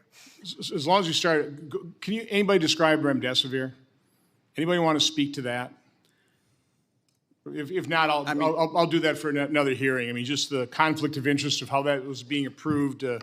Yeah, so okay, we'll wave off on that. But what we uniquely found, and my collaborators in South Africa, Risha Pretorius and Doug Kell at University of Liverpool, was that the spike protein was able to induce fibrin from fibrinogen, which is a fancy word for saying, hey, forming the backbone of clotting. But it did it in a way that was different, that we had not seen. And it was what we would similarly think of fibrin as kind of like spaghetti coming out of the colander that you could pull apart when you didn't need it. It was easy to break down.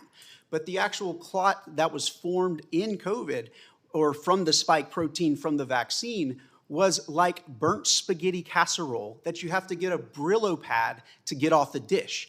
And a lot of people, their issue is their inability to break down that clotting mechanism. We all need to clot, but we all need to actually get rid of the clot, and that is the problem. That was pretty obvious. It was ignored. Dr. Thorpe, I'll get to you, but Dr. McCullough, real quick. Quickly, in the last 5 years, I've never treated as many blood clots in my entire multiple decades of in clinical practice as a cardiologist. The blood clots occur after the infection with the virus and the vaccine because the spike protein causes blood clots. It's without any controversy in medicine, the spike protein causes blood clots. So it is reckless and foolhardy to continue to vaccinate people and load the body with spike protein and cause more blood clots. There were other parts of the coronavirus that they could have used in the lipid nanoparticle. I mean, they could have injected something else that wasn't quite so toxic. Yeah, and actually, a paper in Cell, July of 2021, it's called Broad and Durable Immunity from basically COVID. And what they found was the nucleoprotein was actually the thing that supplied broad and durable immunity for actually prevention of infection. Unfortunately, the spike protein did not elicit that response. And as much as we love this mRNA technology, it seems like they sold it as something that we could change on the dime as information actually came to light.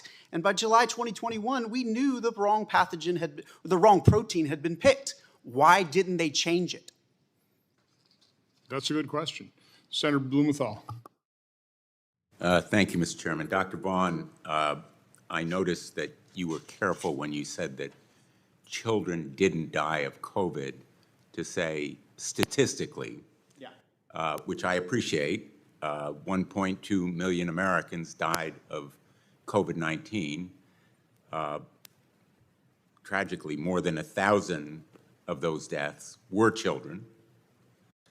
In fact, 700 were 4 years old or younger. And I'm sure you will agree that those deaths were tragic, and most especially for the families who will never be the same. Children were affected by COVID. There's no question that children died, but equally important, the trauma of COVID affected children. The fear and anxiety that spread throughout their families. You don't have to be a doctor to understand that point, or a parent. Yeah, I have a 7 to 9-year-old, and it was a very interesting time. But in many ways... Well, interesting is a somewhat euphemistic way of putting it. I'm sure you'll agree. But let me just point out that our entire society was traumatized by COVID. People were out of school. We can argue about the merits of whether they should have been, but it has affected our entire society. And just so we're all on the same page here, I'm in strong agreement that schools are good. Kids should be in school. Let me point out, though, because we want to learn from history here, that when there are side effects, when there are threats to public health, there should be warnings. The public should know, so should doctors and researchers.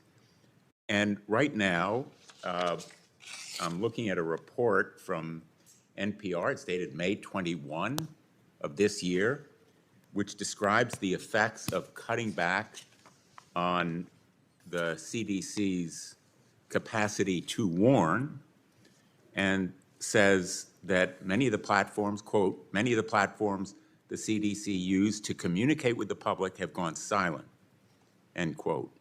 It says, quote, many of the CDC's newsletters have stopped being distributed. Workers at the CDC say health alerts about disease outbreaks previously sent to health professionals subscribed to the CDC's Health Alert Network, HAN, haven't been dispatched since March. I understand the concerns that have been expressed here, and let's learn from scientific practice and make sure that the Department of Health and Human Services provides the resources that are necessary to warn the public. I want to ask Dr. Brown, because you've talked about both your experience in Samoa in 2019 with the measles outbreak there, which eventually killed 83 people, as I understand it. Again, measles was thought to be eliminated in the world. That outbreak was fueled by misinformation about the measles science, spread by a number of vaccine doubters or skeptics, including the now Secretary of Health and Human Services, Robert F. Kennedy Jr. That campaign caused the vaccination rate against measles in Samoa to drop from over 74% to just 34% between 2017 and 2018.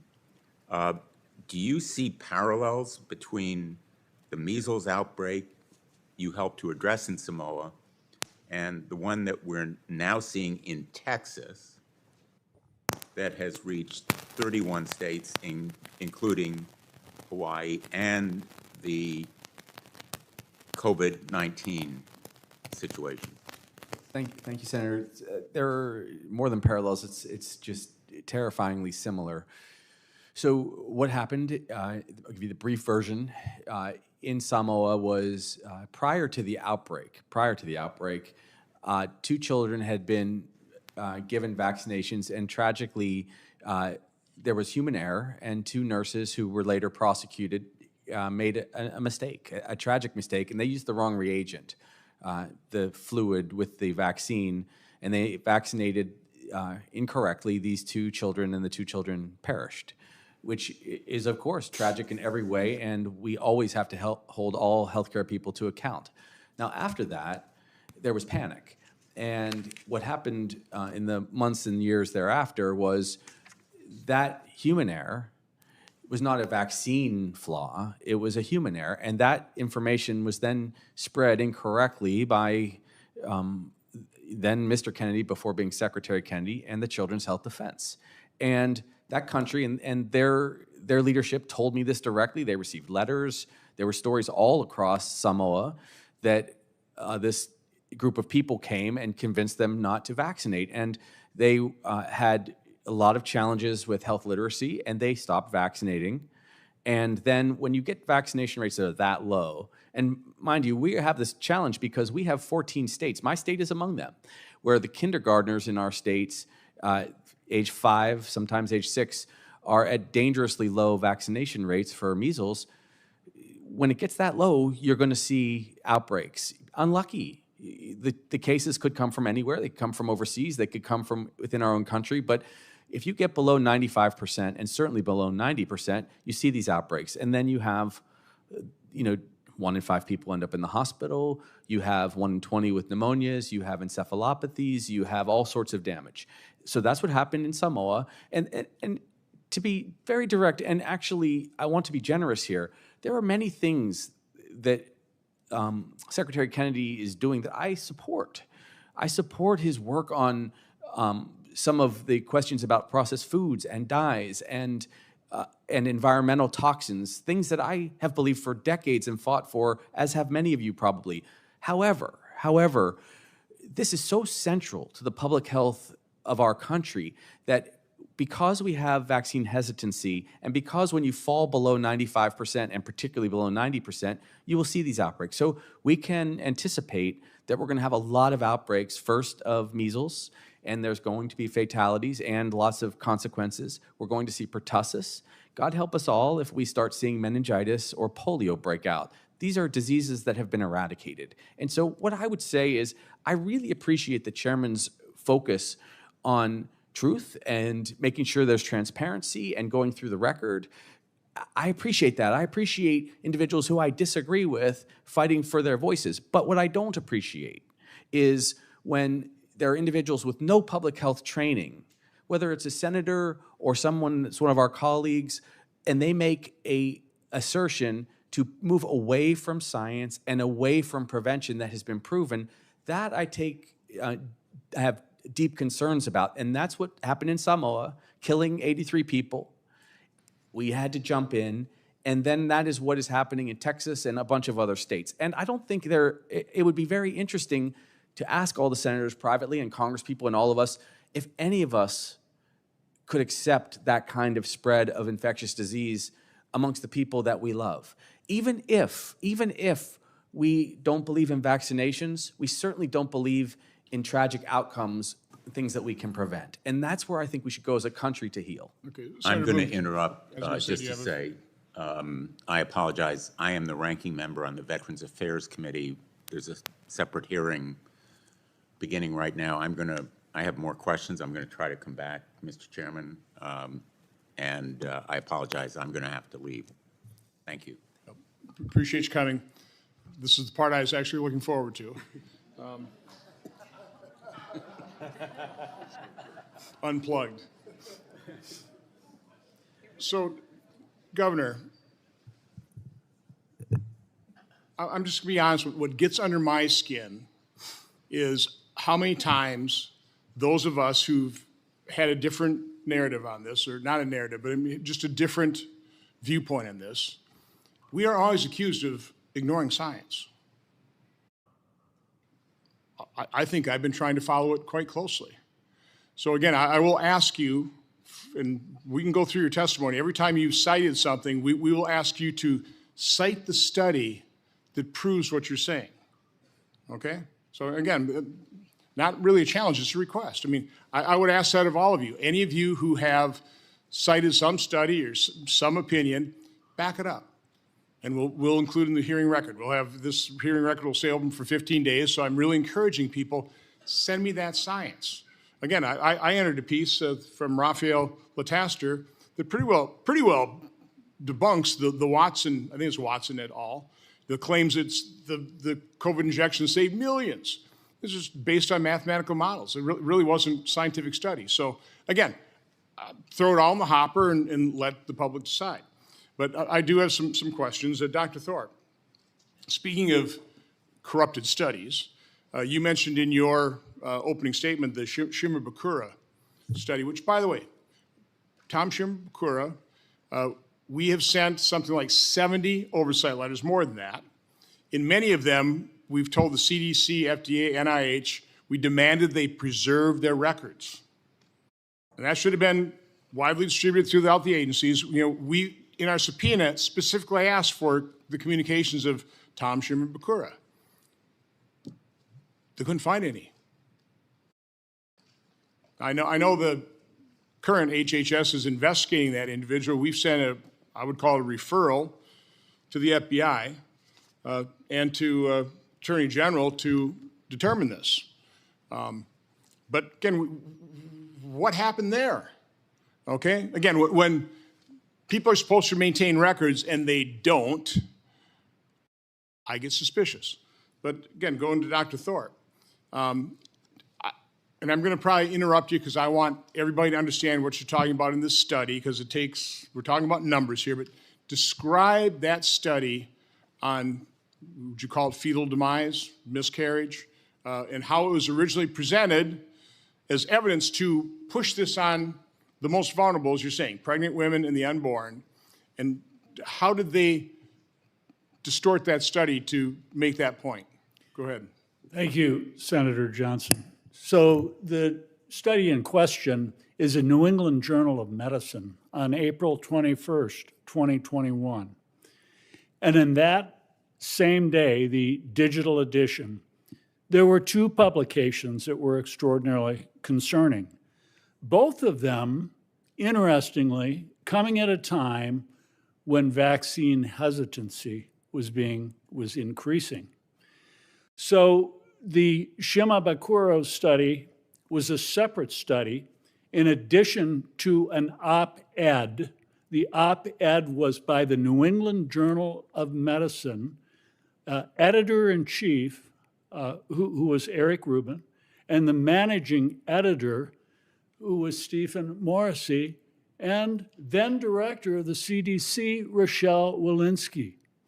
And they made statements that were false. They made statements that was fear-mongering, insinuating that pregnant women, if they didn't take the vaccine, would put their lives in harm, their preborn lives in harm, and their newborn lives in harm, when they knew absolutely the opposite was true. How did they know that? Well, they know that for several reasons, Senator. Number one, the study by Pinnells and colleagues, who is a maternal fetal medicine specialist from University of Texas, Houston, published a very large study documenting that pregnancy in of itself reduced the maternal mortality by as much as 75% during pregnancy compared to non-pregnant women. That study was available. Also, Dr. Shimabukuro, Tom Shimabukuro, and then director of the CDC, this was 7 weeks after the Pfizer 5.3.6 post-marketing data in 10 weeks that showed the COVID-19 vaccine was the deadliest and most injurious vaccine ever released, with 42,086 injuries, including 1,223 dead. They had that information. They still pushed it on pregnant women. So let's get to the number where there's 700 individuals included in the statistic that shouldn't have been included. So describe that. I mean, talk about this study. Right. Well, there's bias. There's bias in the title, okay? Just look at the title. There's bias in the 21 authors, all of whom were federal employees, and Tom Shimabukuro, a safety officer in the FDA itself. Then you go to the numbers. We're looking at about numbers of over 4,000 in a 10-week period. And then all of a sudden, it's just, how do we arbitrarily go to 10 weeks in this V-safe smartphone collection system? And then what happened to all the other patients? We go down to 827 patients. What happened to the rest? So you got 827 patients that became pregnant or were pregnant in this, in terms of, again, it's not really studied, but I mean, they're just analyzing data. So you got 827. Right. Okay, so these were women who were pregnant. Right. 827 that completed a pregnancy in 10 weeks. Which is not necessarily a born child, but the pregnancy or is... a miscarriage, right. Okay. Now, they claimed a 12.6% miscarriage rate. Which is pretty kind of a normal miscarriage? No, it's not. No. What's a normal miscarriage rate? 3% when you have a normal booking visit. Okay, it's already an abnormal miscarriage rate in that 827. That's correct. Okay. And so now describe exactly how they... Okay, so we have 827 patients, right? And they talk about a 12.6% miscarriage. But a miscarriage of those 827, 700 of those mothers had their vaccine in the 3rd trimester. That's way beyond the window when a woman has a miscarriage. So they artificially took those 700 patients and put them in the 1st trimester. No, the 104 patients that had the miscarriage, that goes to the 127. 104 over 127, you're looking at an 82% miscarriage. So the key is the percentage of women that got the vaccine in the first trimester had an 82% miscarriage. And by the way, that's the exact same miscarriage rate that was seen in the Pfizer 5.3.6 post-marketing So data. I would argue that proves both points in the title of this hearing: the corruption of science, the corruption of federal health agencies. You know, Governor, listen, I'm cognizant of the fact that you're kind of outnumbered here. So I want to give you an opportunity to respond to that if you want to. You don't have to. Sure. No, I'm happy to. Look, appreciate the information. The tragedy of a miscarriage is always there. It's not 3%. What is it? What do you think it is? Well, in my training as a family physician, the miscarriage rate for women is often in the 20s or 30 percentile. For women across their pregnancies, you know, there are just a lot of miscarriages that occur amongst women. So those are all tragic, and I would obviously defer to ACOG, the American College of OBGYNs, who did, and they should come and testify too, who did strongly recommend the vaccine. I mean, I'm not going to speak as an OBGYN. I'm speaking as an ER physician and as a governor. But I'm sure that would be a vibrant discussion. And again, it's a very good point that we have transparency in studies. So let me move on to my next point. In one of our events, some of you were there, Dr. Moon opened up the insert for the COVID injection. Big piece of paper, you know, fold up, and it's, other than it says intentionally left blank, it's blank. Now this was quite a few years, I think this was probably a couple of years into the COVID injection, distribution of it, and all these studies, everything on VAERS. I would think somewhere, you know, when you take a look at the actual studies and the adverse events that were documented within those studies, it's now been released through the Pfizer papers and other means, you would think somewhere they ought to put some information in there. So the point I want to make is I think an awful lot of folks are saying that there was not informed consent. I would argue they violated the inviolable principle of informed consent with this COVID injection. I just think that's indisputable. I'll start with you, Dr. McCullough. Do you want to weigh in on that? I've presented at the FDA advisory meetings. I've advised companies for decades on this, so I know the regulatory science very well. When a product definitely results in death, and there are thousands of peer-reviewed papers on this, Governor, the COVID vaccines in some people, sadly, result in death. Some on the very first day they take the shot. That must be a black box warning on the product immediately. I just checked the package inserts for the currently available products, the ones that Senator Blumenthal wants to pursue. Sounds like Governor wants to still pursue these. Our FDA still wants them to be administered. They still don't have the word death in the package insert. As of today, they don't. And so Americans are not fairly informed. Do you have any doubt in your mind that the COVID injection caused some deaths? I mean, what do you think of the, what is it, 38,607 right now listed on VAERS? What do you think the real number is? And do you have any science to back up your opinion? The best data are autopsies. So in the largest autopsy series published to date, I know because I'm the senior author, of all the deaths we examined, and we re-reviewed them, we had an adjudication committee, we had ways of arbitration, deciding on did the vaccine cause death. The answer is, of these cases that came in for autopsy after vaccination, 73.9% of individuals, it was determined that the vaccine was the cause of death. First author is Holscher and colleagues, who's sitting right behind me.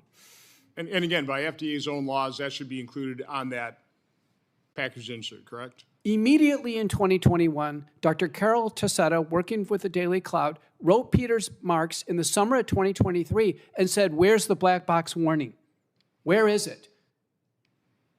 No word from Marks. Dr. Vaughn, you want to weigh in on the informed consent? Well, The other thing is, I think emergency use authorization, actually by definition, when you fill out the documents for the patient, if they read it, it actually says that they should make sure that they are under no compulsion to get this product. And that is what's so confusing, because even though the product was mandated in the summer, at the end of the summer of 2021, the product on the shelves was still the EUA product. And in that sense, for somebody to be mandated to something that they also have to sign to say that they weren't mandated to do it is kind of hard to do legally. By the way, that's the subject of a couple oversight letters in terms of the whole full authorization type of thing. Dr. Thorpe, quickly? Yes, on informed consent, there was completely the opposite in pregnant women. HHS appears to have captured the American College of Obstetricians and Gynecologists, and my research team, including Maggie Thorpe, JD, have proven that with the Freedom of Information Act. For a few million dollars, correct? Many $1 million. They captured ACOG. In December of 2020, everybody at ACOG and the other organizations, we're not going to push this vaccine in pregnant women. In the span of a pregnancy, 40 weeks, September 27th, 2021, you will push the vaccine, you will push it in pregnant women and follow all the HHS criteria. And if you don't, we will destroy you and your professional career will take your license away and we will decertify you. That went out to 60,000 OBGYN doctors. So we probably should have expanded the title of this: corruption of science, federal health agencies, what would you call those? Professional organizations? These are the three organizations that essentially govern obstetrical care, not just in the United States of America, but the whole world. By the way, I wanted to ask you, to what extent are the medical journals funded by various conflicting organizations, pharmaceutical companies? I've heard Chinese interests. I mean, are you aware of that? You were talking about the article written by the editors of the New England Journal of Medicine. Yes, I'm aware of the study by Wen and colleagues, David Daniel Wen, that was just published October 10th of 2024, documenting that 1.06 billion with a B dollars went to the reviewers of the medical journals, of probably the most influential medical journals: New England Journal of Medicine, Lancet, BMJ. That's coming out of the pharmaceutical industry. That's correct. So Dr. Walscott, as a vaccine injured, do you believe you received informed consent? Absolutely not. Absolutely not. I mean, informed consent, and I, as a physician, I believe strongly in informed consent. Informed consent requires true and transparent data. And we can sit here and hear the mantra or the typical narrative of safe, effective, saved millions of lives, but in reality, that's not true. Okay? We can talk about efficacy if we want. Again, certainly the vaccines don't prevent infection, don't prevent transmission.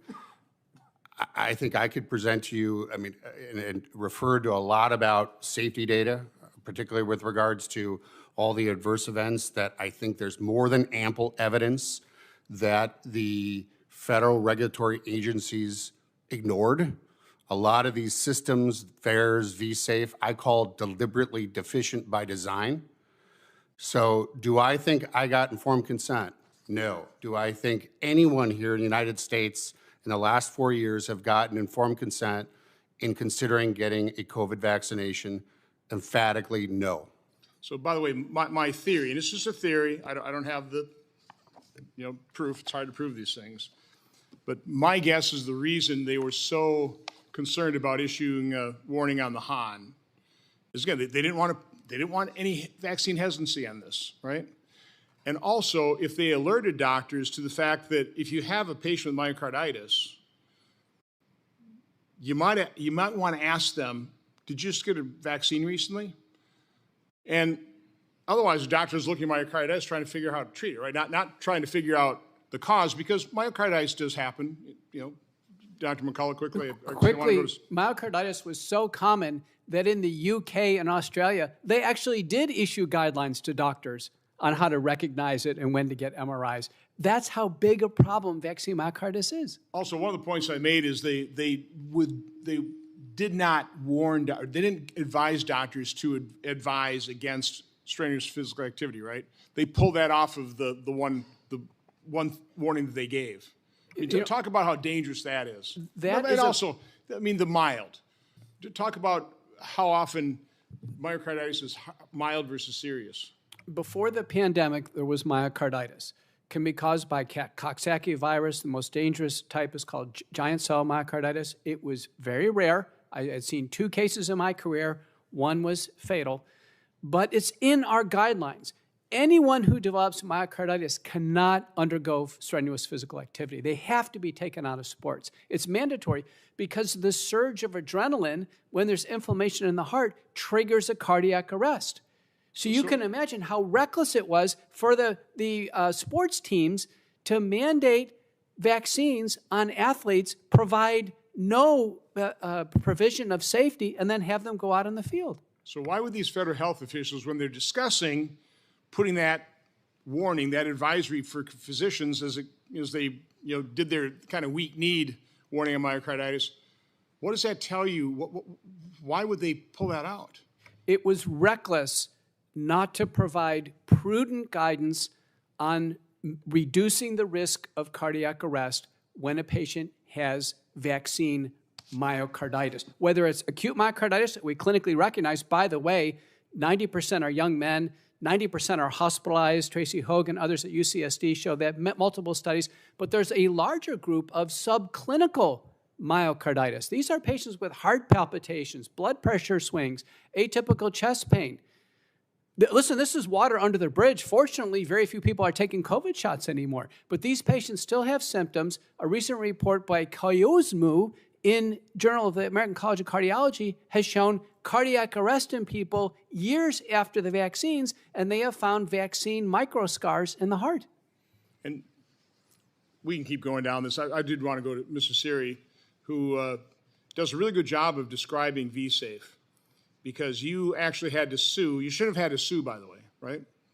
First of all, the health agencies who set up this V-Safe, voluntary online report on specifically the COVID-19 injection safety surveillance, right? Yeah, V-Safe. 10 million people signed up voluntarily. You would think the federal health agencies would make that information just available anyway, but at a minimum, when you FOIA'd it, Freedom of Information Act, you think they would have just handed it over to you, right? They didn't do that, did they? You had to sue them. How long did it take you to actually get that V-Safe data? And then why don't you describe what you've got and why they were probably trying to hide it? Sure, it took over 2 years, and you'd also think with a name like V-Safe, it would have been designed to actually assess safety with regards to the COVID-19 vaccine. So V-Safe is a program that the CDC rolled out in December of 2020, along with the first rollout of the first COVID-19 vaccines. And as you just pointed out, Senator, the point was to ask people to sign up. 10 million Americans signed up, almost all of them in the first 6 months. This was when there were no mandates. These were folks who were enthusiastic about getting the vaccine. These were the folks who felt it was their civic duty. In fact, that's part of what they checked of why they signed up for V-Safe. And so over the next 2 years, the CDC kept putting out study after study after study, dozens of them, in which it said the COVID vaccine is safe. When you look at those studies, what is it relying upon? One of the primary data sets it's relying upon is the V-Safe data, okay? And so on behalf of our client ICANN, we, as you pointed out, submitted a Freedom of Information Act to the CDC, and we said, hey, this data you're collecting in V-Safe is almost all de-identified, because most of it's checked the box. Please provide it. The American public pays for it. You're public servants. American public should have access to it, should be able to do what scientific inquiry is supposed to do, which is replication. By the way, yes. Quickly, what did they ask and what didn't they ask on the V-Safe? Yeah, I mean, talk how grossly inadequate it was. Yeah. So, I mean, I understand this hearing is about, did our public health agencies do things that were improper? Did they have C-enter? Did they purposefully do things improper? And when you look at how V-Safe was designed, I think you'll see that. So V-Safe had check the box most of what vSafe collected was via check the box options. Then it had some free text field. There were two categories of check the box options. The first category were symptoms. So you could check the box for various symptoms, right? And the Like, maybe give us an example. fever, local, little pain. The standard minor things, right? Right. And so those symptoms, the vSafe system only asked you for the first 7 days after injection. And as Dr. Shimabukuro even said in an email that we obtained via FOIA, those are the expected reactions. It's what they called almost immunogenicity. It shows the vaccine is working. And so the symptoms that they picked were totally useless for assessing the safety of the COVID-19 vaccines. And in fact, when you look at the studies that the CDC published, people were reporting those symptoms at 40, 50, 60% of them. Yeah, they reported, pain in the arm, of course. But they were viewed as normal to have a little chill, have a little fevers.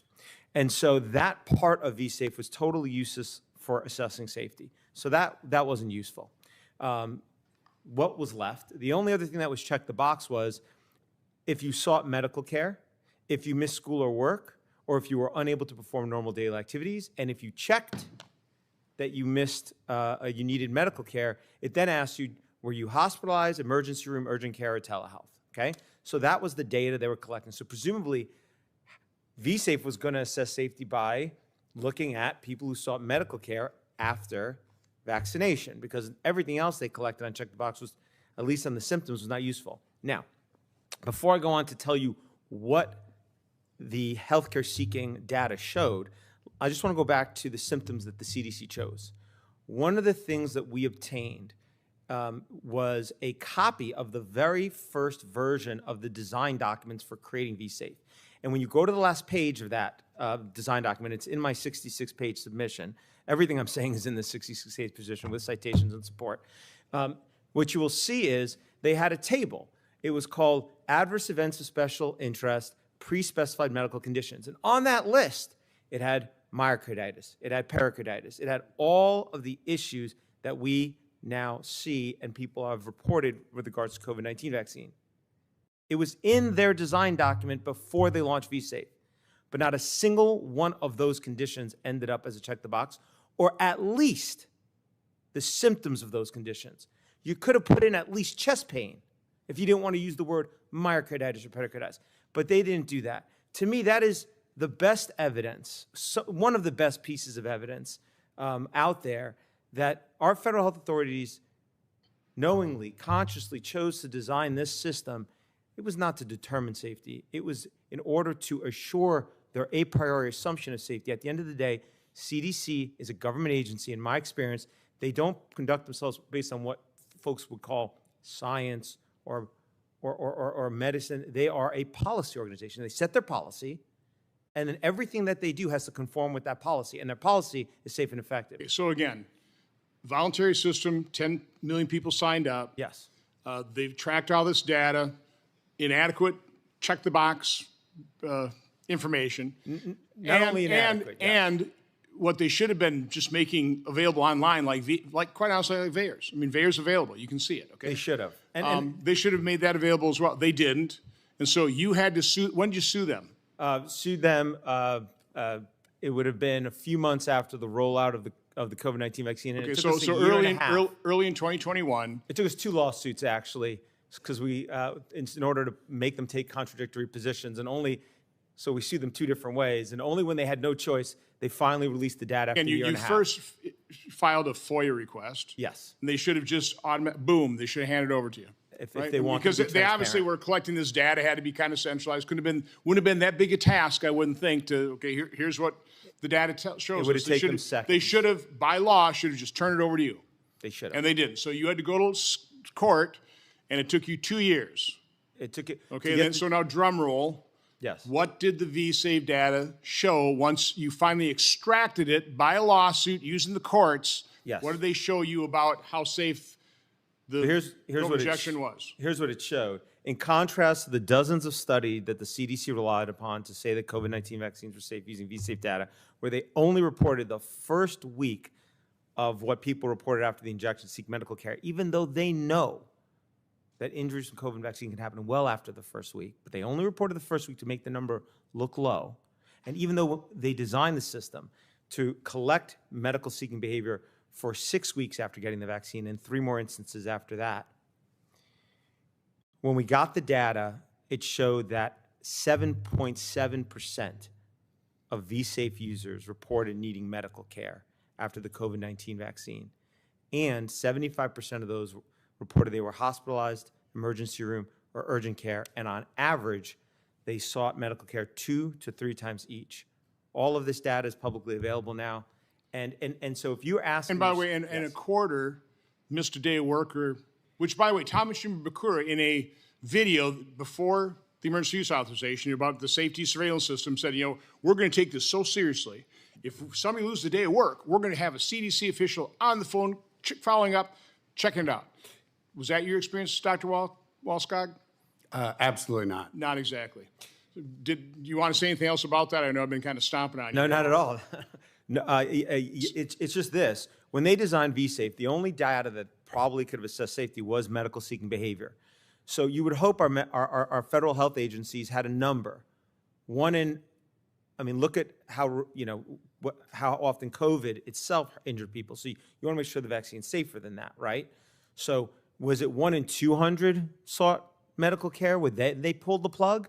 1 in 100 people reported seeking medical care V-Safe, then they'd pull the plug? The data showed 1 in 13 people sought medical care on average 2 to 3 times each.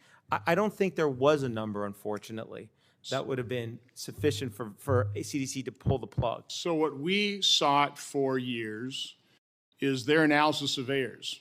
The proportional reporting ratio, which they did release some of those through FOIA to news organizations, that type of thing, not particularly useful. And by the way, they didn't particularly like that statistic anyway, so they did empirical Bayesian analysis. Never got it. You know, over a year, never got it. Well, we have Why? 2 federal lawsuits still going on right now for the EB data. Okay, now we're starting to get some of it.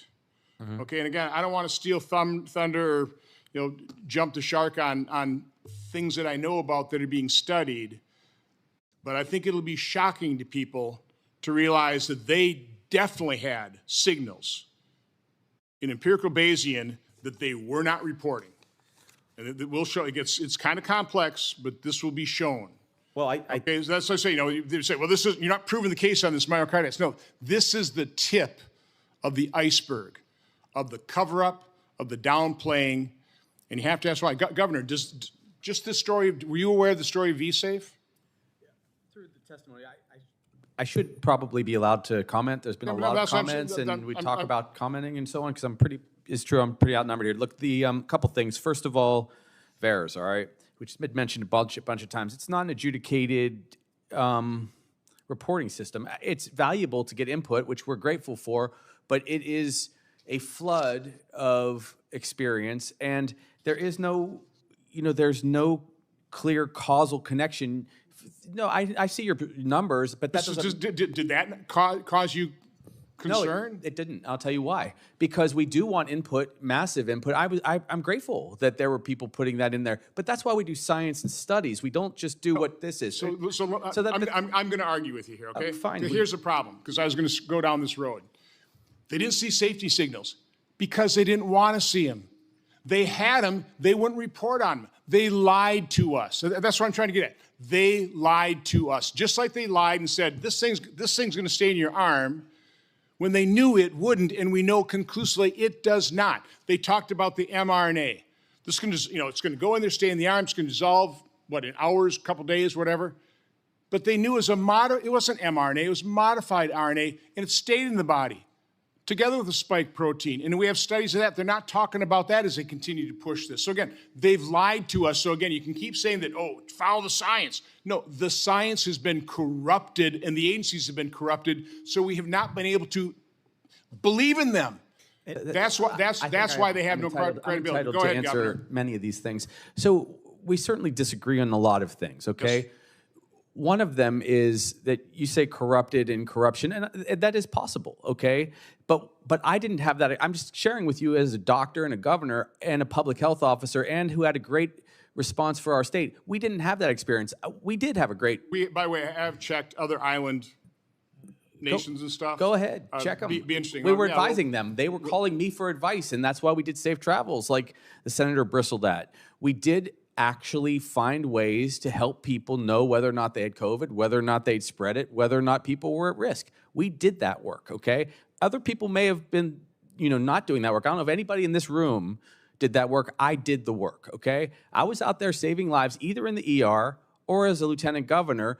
Everyone else is talking about corruption, okay? I was doing the work. We had doctors that had the courage to treat COVID patients as well. So. Yeah, and I was a COVID patient also and in isolation for 14 days. And it was the right thing to do at the time, September 11th of the first year, because we didn't know if I would spread it to my children or to my wife or to other people that I cared deeply about or my constituents. So I honored it, unlike others might not have, okay, being in quarantine. So that's a different topic. Now, we've talked about myocarditis a lot, okay? And we are going to differ in our opinions about the data, I'm sure. However, there were about 12 cases from one perspective per million second shots. That's one of the studies and reports. I'm sure other gentlemen at this table are going to dispute that and have disputed that completely. But I will tell you that we saw one heck of a lot more terrible cardiac issues, myocarditis, far more clots for people that ended up in the ICU that we had to treat. We saw cataclysmic numbers when people got bad COVID and ended up at the hospital, but they didn't get bad COVID when they got vaccinated. That is the point. Now, we're walking past, So again, we're walking past a lot of those issues. Okay, can you cite the study that proves that? Yes, and I'm Okay, happy. So provide them. Of I mean, course if you can't, we, of course we will, and you can get. There's another 24,000 pages of data on both sides of this argument. Okay, and everybody knows that the colossal damage to human beings. Will you provide this committee that study? Of course we will. And all of the data, nationally and internationally, showed that people had these complications in much larger numbers from severe COVID than they did from vaccinations, much larger numbers. Now, we can have that debate, and we'll get you at plenty of studies, okay? And the studies will be, he's shaking his head, but that's what the vast body of mainstream researchers and mainstream healthcare providers feel. Now, I don't want to disparage my colleagues that are up at this table, okay? But I will tell you that we are going down a rabbit hole to demonize the vaccinations.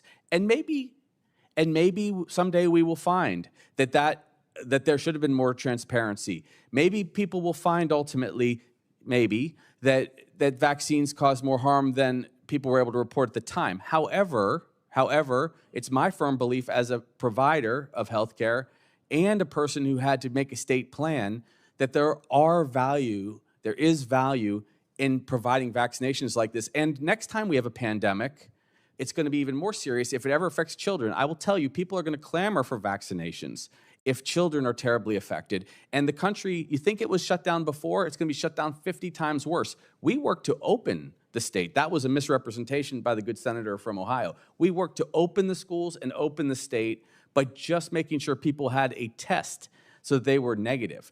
It helped us. And we didn't force people to get vaccinated if they wanted to travel. And I didn't support mandates, just so you know the truth. That's fine. Right. So a lot of this, of course, is tilted very heavily to demonize this vaccination and the process. And I respect if the data comes out and shows that or someone covered up, I respect that. So I will say the COVID cartel was tilted very strongly to demonize these people, okay?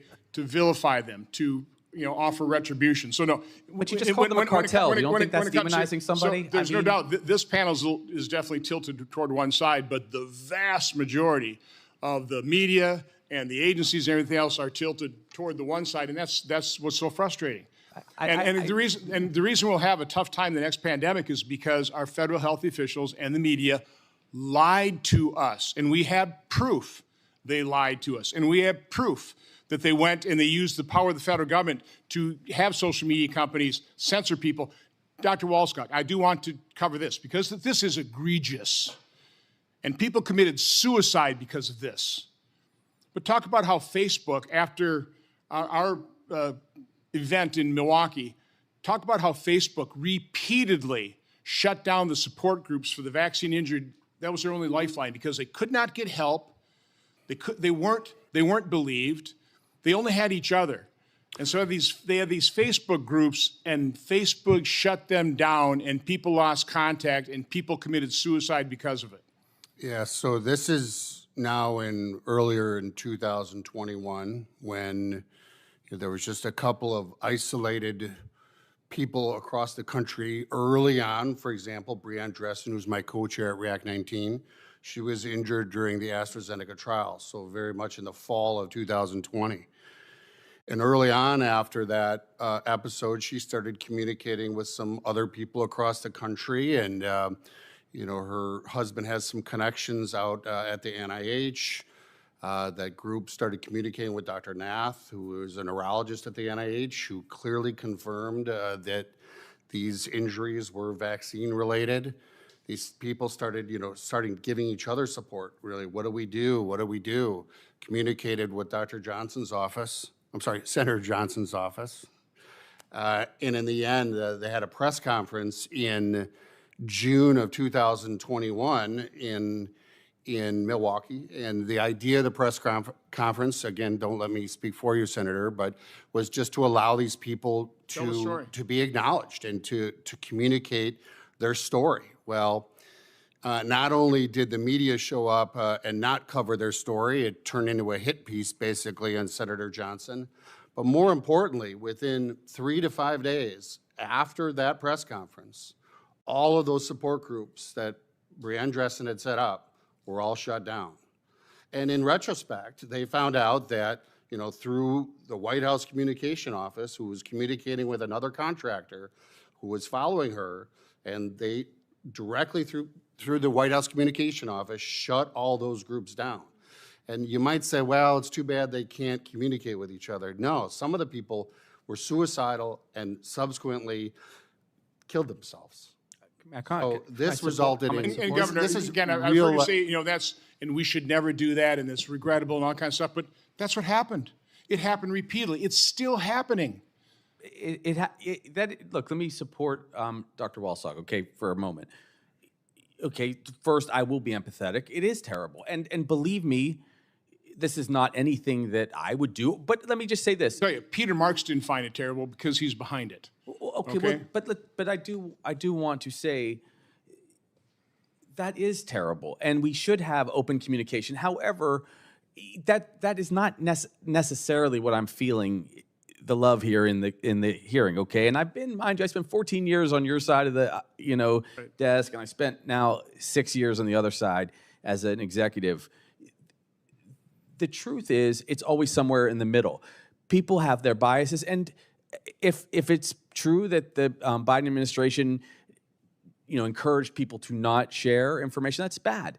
But there was another president also that was encouraging the vaccinations. And so we had two presidents, one Republican, one Democrat, in fairness, who they promoted the vaccine. And so all this conversation about not sharing enough of the potential risks and so on, everyone, and I would say this, everyone, including you guys and us and these good people, we're all responsible as a society to do our best to communicate. And when I hear words, just forgive me, when I hear words, you use the word cartel, and I'm not going to defend anyone. I'm saying that word is explosive, okay? And it was developed out of firsthand experience dealing with them. Believe me, and I have plenty of words to share about the people that threaten my life many, many times because I was a public health official, not even in favor of the things they were threatening my life over. Many times. Had to send it to our attorney generals. I'll get you copies of that too, Senator, if you'd like, okay? Pretty awful stuff when they threatened my daughter's life. We have also an 18-year-old daughter, sir. And so that is the problem here. Now, I am appreciative of the process you're going through because we should look at the horrible episode, which is what COVID was, and do better in the future.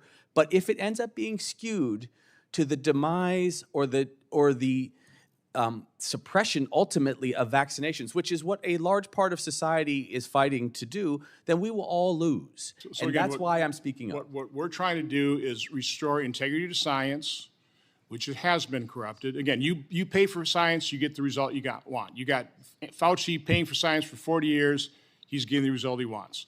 So again, I'm begging you, please provide the studies, the citations that prove that the injection actually reduce severity of symptoms, prevented deaths. Give us those studies so we can throw those in the hearing record and compare them to other studies like, for example, the Lassiter study or Lataster study that I did enter. It will not be difficult, Senator. There's so many. And again, listen, as I said, I'm well aware of the fact 5. I think I've given you a fair amount of time to respond and stuff, and I've tried to be respectful. I'm used to talking a lot.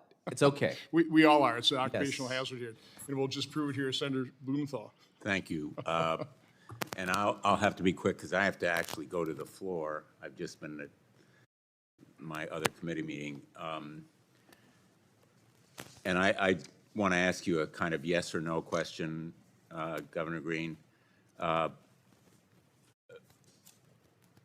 HHS apparently is making plans to change the way that vaccines are approved, requiring placebo trials for vaccines that have been used previously for decades. In other words, the clinical trials on vaccines already in use will involve placebo trials. I understand a lot of doctors feel that this practice would be unethical. Do you agree? Yes, that will be unethical. Thank you. And it will be unethical because we already have demonstration that people get protection. So it's unethical to give them a placebo and watch kids die of meningitis or diphtheria or polio. That's why it's unethical. It's not unethical to study. It's not unethical to research. It's not unethical to run trials, but to possibly put people at risk when a particular vaccine has already been proven safe and effective and has been in use for decades, that would be unethical. Correct, Senator. Thank you. I want to ask Dr. McCullough, I understand that you are an executive of the wellness company, and that the wellness company has made money from the sale of supplements and other, quote, spike detox products. Is that correct? I'm the Chief Scientific Officer of the Wellness Company, which is a national company started in 2022. It delivers healthcare, so it's a company of doctors. Also provides nutraceuticals and supplements, fully prescribes drugs across the range, health education materials. How much money has your company made from the sale of spike detox products? And the company has innovative products like spike detoxification based on peer-reviewed studies demonstrating the scientific underpinnings for a combined use of three over-the-counter nutraceuticals, which are nattokinase, bromelain, and curcumin. You can buy them anywhere on the internet if you want them. So the company, I don't have the company's balance sheet with me, but I can tell you its overall valuation right now is about $50 million with an M. And that pales in comparison to the tens of billions of dollars that the government spent on vaccines that have caused great harm. At the Wellness Company, we are trying to help the country recover, whereas further vaccination is putting the country into a big hole in terms of damaging their health care. And your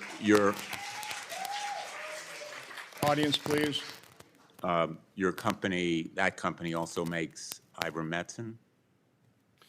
Ivermectin? The company can prescribe, the doctors can prescribe ivermectin, they can prescribe Paxlovid, molnupiravir, they can prescribe any drug within the pharmacopoeia. How much have been the profits from the sale of that drug since 2020? Well, it's prescribed, so whatever pharmacy delivers it, like CVS or Walgreens, they would derive any profit. I'm talking about profits for the company. It can't, because they prescribe drugs to pharmacies. The pharmacies are the ones that people pay to get the medication. Do you have a personal share in profits from the wellness company? Yeah, I receive a set salary. I don't receive any % share of profits, and I have a very minor equity stake in the company. I work there part-time. I'm full-time in practice. I'm also the president of the McCullough Foundation. But you do share in the revenue and profits. I receive a set salary. Let me ask you, so that's again, an incorrect assertion. I get a set salary. I do not have any sharing of any revenue that comes in, Okay, thank you. okay? Has your board certification ever been revoked? I resigned from the American Board of Internal Medicine November 11th of 2024 due to an ongoing dispute over the term you've used, misinformation, which is So a propaganda term. It's your a board's- leverage term. So I had a dispute. I resigned from, listen, I'm one of the most published people in the American Board of Internal Medicine. They rely on my research for a lot of their board materials. So And then- you're no longer board certified? I'm board certified by the National Association of Physicians and Surgeons. There's many different organizations that provide board certification. Which one did you resign from? The American Board of Internal Medicine, after 40 years of a perfect clinical track record. Thank you, Mr. Chairman. A perfect example of the vilification of people that had a second opinion. By the way, it's always my understanding in medicine that if you had a serious health condition, you go seek a second opinion, because nobody has all the answers. Every human body is different, but that was an unfortunate line of questioning. Mr. Siri, do you want to describe why it's appropriate for HHS Secretary Kennedy to actually do some research on vaccines? I'm quite sure, tell me if I'm wrong here, but when Mr. Kennedy pressed Fauci for the random controlled blind placebo trials on childhood vaccines, oh yeah, we've done all kinds of them. Couldn't produce one. I know in testimony, we've had other officials of the CDC or FDA ask the same question. They just can't come up with them. So can you set the record straight in terms of what studies have actually been done on the vaccines on the childhood schedule? Absolutely. So in my 66-page submission, I set out every single routine childhood vaccine on the CDC schedule today with sources citing to the FDA underlying clinical trial documents that confirm. So if you dispute this term, you got to argue with the FDA.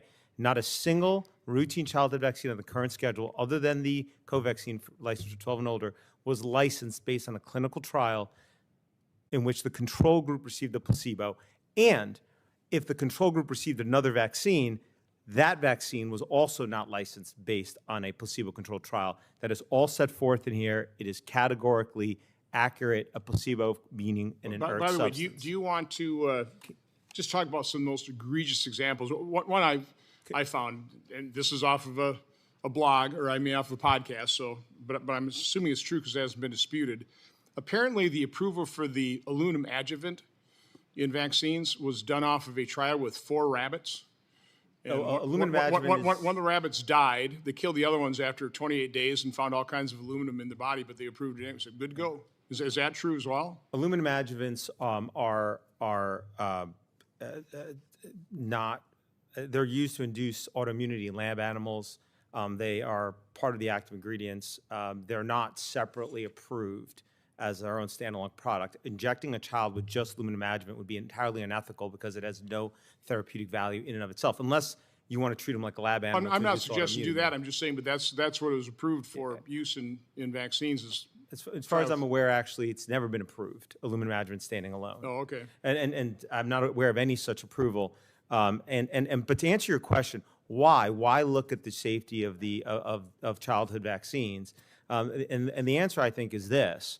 We should be looking at all environmental insults because we are in the midst right now of a pandemic. There's been a lot of talk. We got to be ready for the next pandemic. We have a pandemic right now. It's a pandemic of chronic disease amongst our children. Over 50% of kids in America have a chronic disease right now. That's up from under 13% in the early 80s. What's changed? What has caused massive immune dysregulation to occur amongst our children? Why do I say that? Because most of the chronic diseases that we've seen exploding, asthma, you go down the list, have an etiology in being a form of immune dysregulation. Not our, and I've set that forth in my submission as well. So you have an explosion in chronic disease since the early 80s. Most of those chronic diseases are a form of immune dysregulation. What has changed in terms of might be causing the immune systems of our children in mass to go haywire? Well, maybe we should start by ruling out the fact that we have gone from 3 injections on the CDC schedule in 1986, the year the National Child Vaccine Draft was passed, to currently, if a child gets the full CDC schedule, follows it today, by 1 year of age, gets 29 injections, including in utero, okay? 3 to 29. And every one of those vaccines, as I mentioned earlier, was clinical trialed and licensed by a company knowing they would not be liable for design defect claims. We need to study that, So like maybe you ought to, everything else. study that. Okay, I think we've probably gone about as far as we're going to go today. What I am going to do is give each one of you, and we'll end with the governor. You can have the last word. Well, I'll probably have the last word. But give you each, and I really respect it, not much more than a minute. If there's just something non-itchy point you want to make, can you make it in a minute? And we'll start with you, Dr. McCullough. You've asked for us to cite evidence. 3 papers by Nathaniel Mead, who's in the audience today, a former National Institutes of Health writer, 3 of them that contain nearly 1,000 references, so they're all there in these papers, have concluded that the risks of COVID-19 vaccination far outweigh any theoretical benefits. We've heard countless wishful thoughts from Senator Blumenthal and from Governor Green, Dr. Green, but they're wishful. They wish the vaccines would have saved lives. They wish the vaccines would have reduced severity. I can tell you, because you know this, I was one of the few doctors who was on the real front lines of treating acutely sick patients at home. That's how we reduced risk of death, not via a vaccine. The marathon runner, he passed away because he didn't receive effective early multi-drug treatment. It didn't matter whether he took a vaccine or not. Our CDC knew about thousands of patients fully vaccinated early in 2021 dying of acute COVID-19. It was abundantly obvious the COVID-19 vaccines did not reduce the risk of death. I don't want America to be fooled by this hearing today, thinking that the vaccines save lives, because they didn't. Dr. Vaughn, please, audience, please. Dr. Vaughn.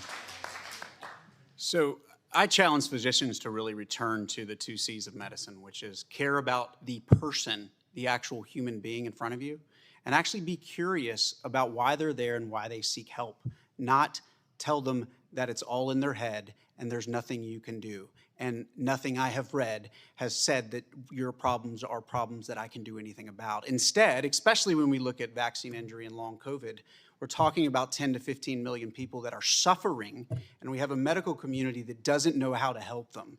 We have to study it, and we have to get back to caring about our patients and being curious about what their ailments are. By the way, real quick question, because I meant to ask this. You hear long COVID, you hear vaccine injury.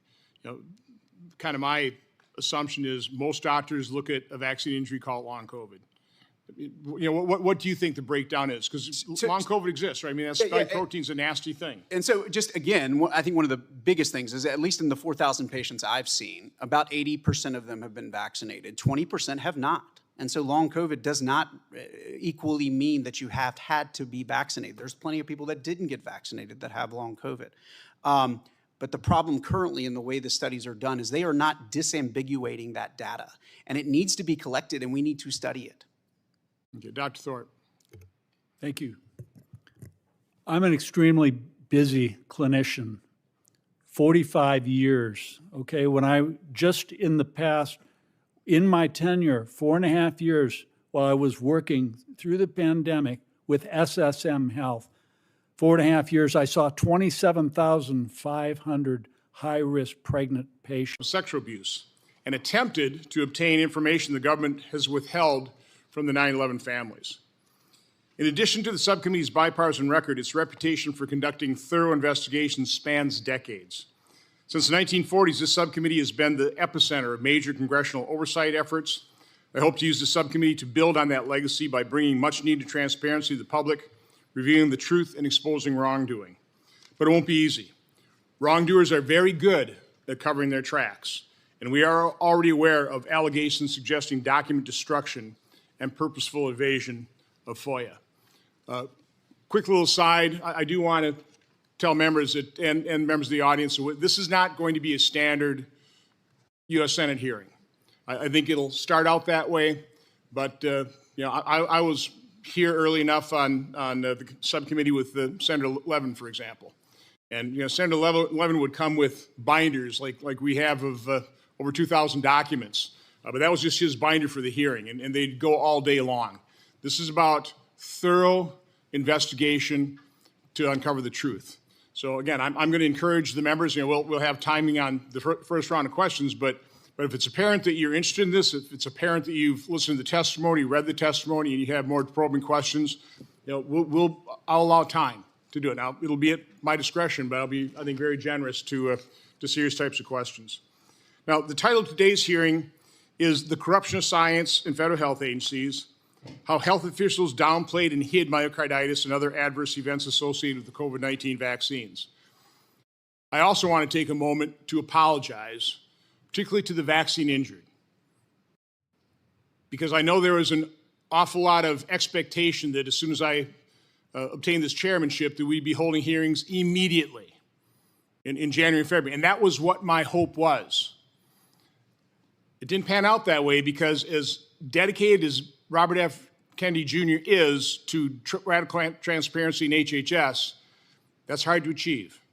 And so it still has been difficult to get the documents. I think we finally got enough documents to certainly demonstrate in this case with myocarditis that the federal government was well aware of it, downplayed the severity, and hid what they had actually found. So again, that's what this hearing is about. That's what about the report that we're issuing in conjunction with this hearing is about. As chairman of the full committee, I held multiple hearings in the first year of the pandemic that opened my eyes to the capture and corruption of federal health agencies and scientific research. So much of our miserably failed response to COVID made no sense.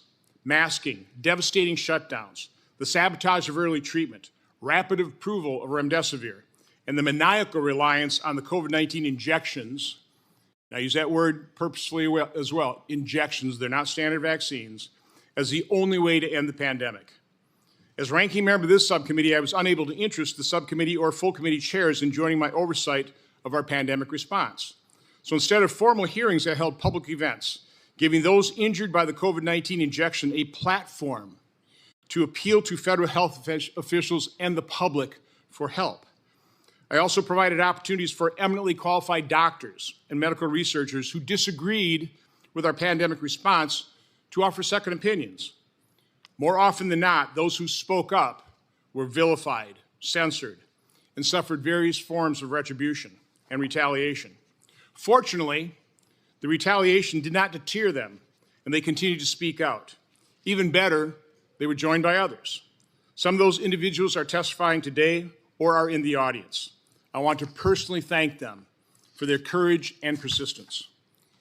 Today, I'm releasing an interim report that is based in large part on documents that were obtained by individuals who filed Freedom of Information FOIA requests over the last several years. These documents, obtained by reporters and private citizens, contain heavy redactions applied by the Biden administration. Yet, despite these obstructive efforts, these individuals initially raised awareness of Biden's administration's failure to immediately warn the public about myocarditis and other serious adverse events linked to the COVID-19 injections. I want to today credit the tenacious reporting of Brenda Bellotti, Ed Berkovich, Brian Hooker, Amy Kelly, Zachary Stieber, and Naomi Wolf.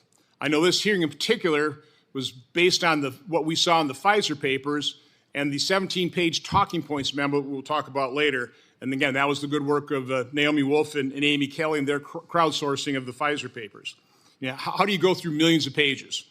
But I also want to thank the individuals associated with React 19, the Informed Consent Action Network, ICANN, the book, The Pfizer Papers, as well as the reporters at Epoch Times, The Defender, Just the News, The Daily Clout, and many others who work persistently to expose the truth. Now, I actually have quite a bit longer opening statement, which I'll ask to be entered in the record. But what I want to do right now is, in a more succinct fashion, go through an abbreviated timeline as it relates to the myocarditis issue. Now, after facing 4 years of the Biden administration's efforts to undermine the public's access to information in my oversight work, I immediately issued a subpoena to HHS when I became chairman of this committee. The subpoena records I am releasing today, which are discussed in the interim report, do not contain FOIA redactions and will finally provide the public a more complete understanding of the Biden administration's awareness of the risks of myocarditis following COVID-19 injection. So now here's a brief timeline.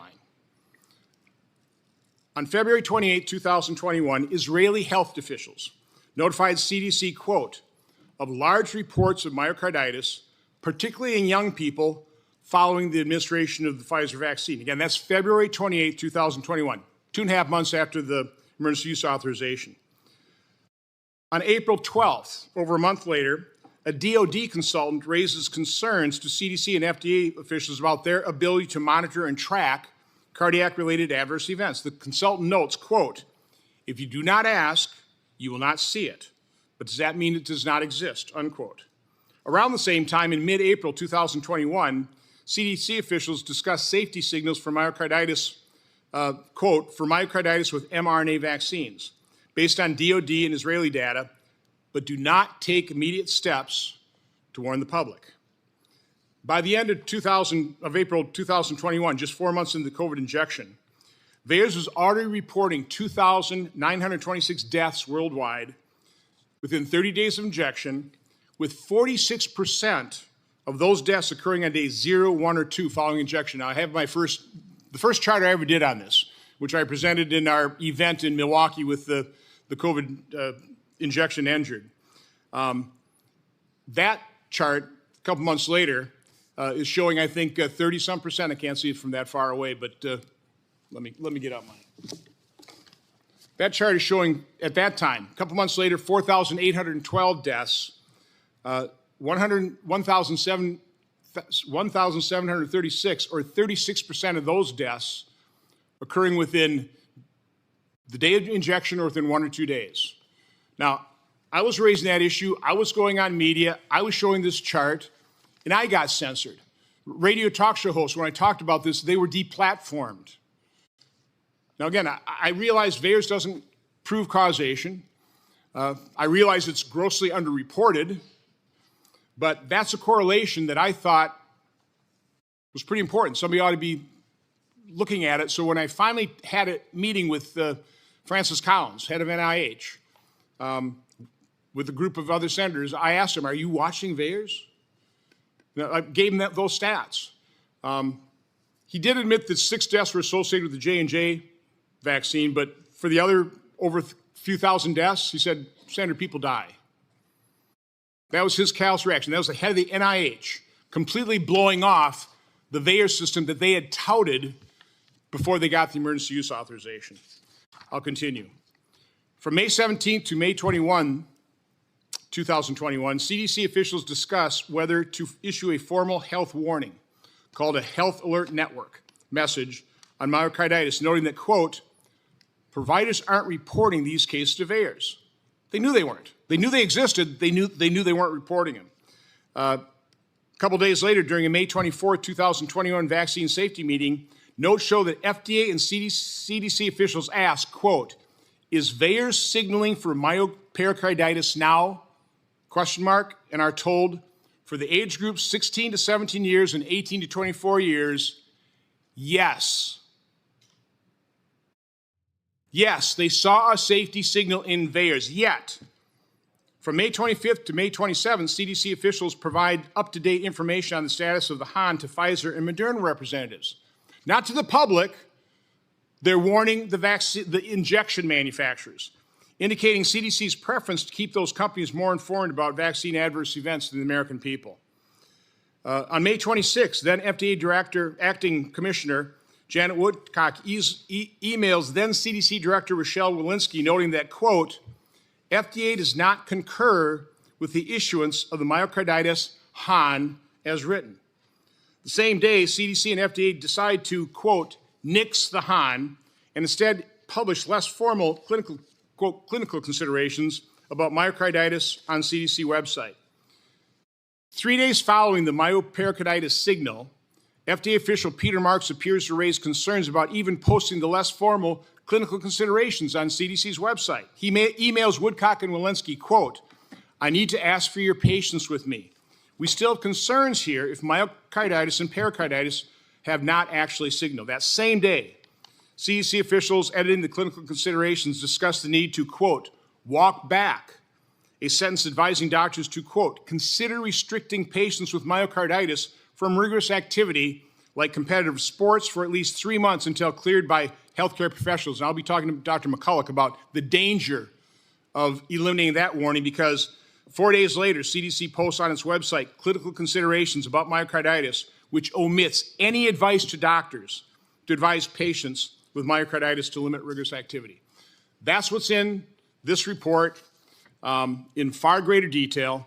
So I would ask that that information, together with my majority staff report, 2,473 pages of records HHS has produced pursuant to my January 28, 25 subpoena, and my actual subpoena. I want those entered into the record. And with that, I'll turn over to Ranking Member Blumenthal.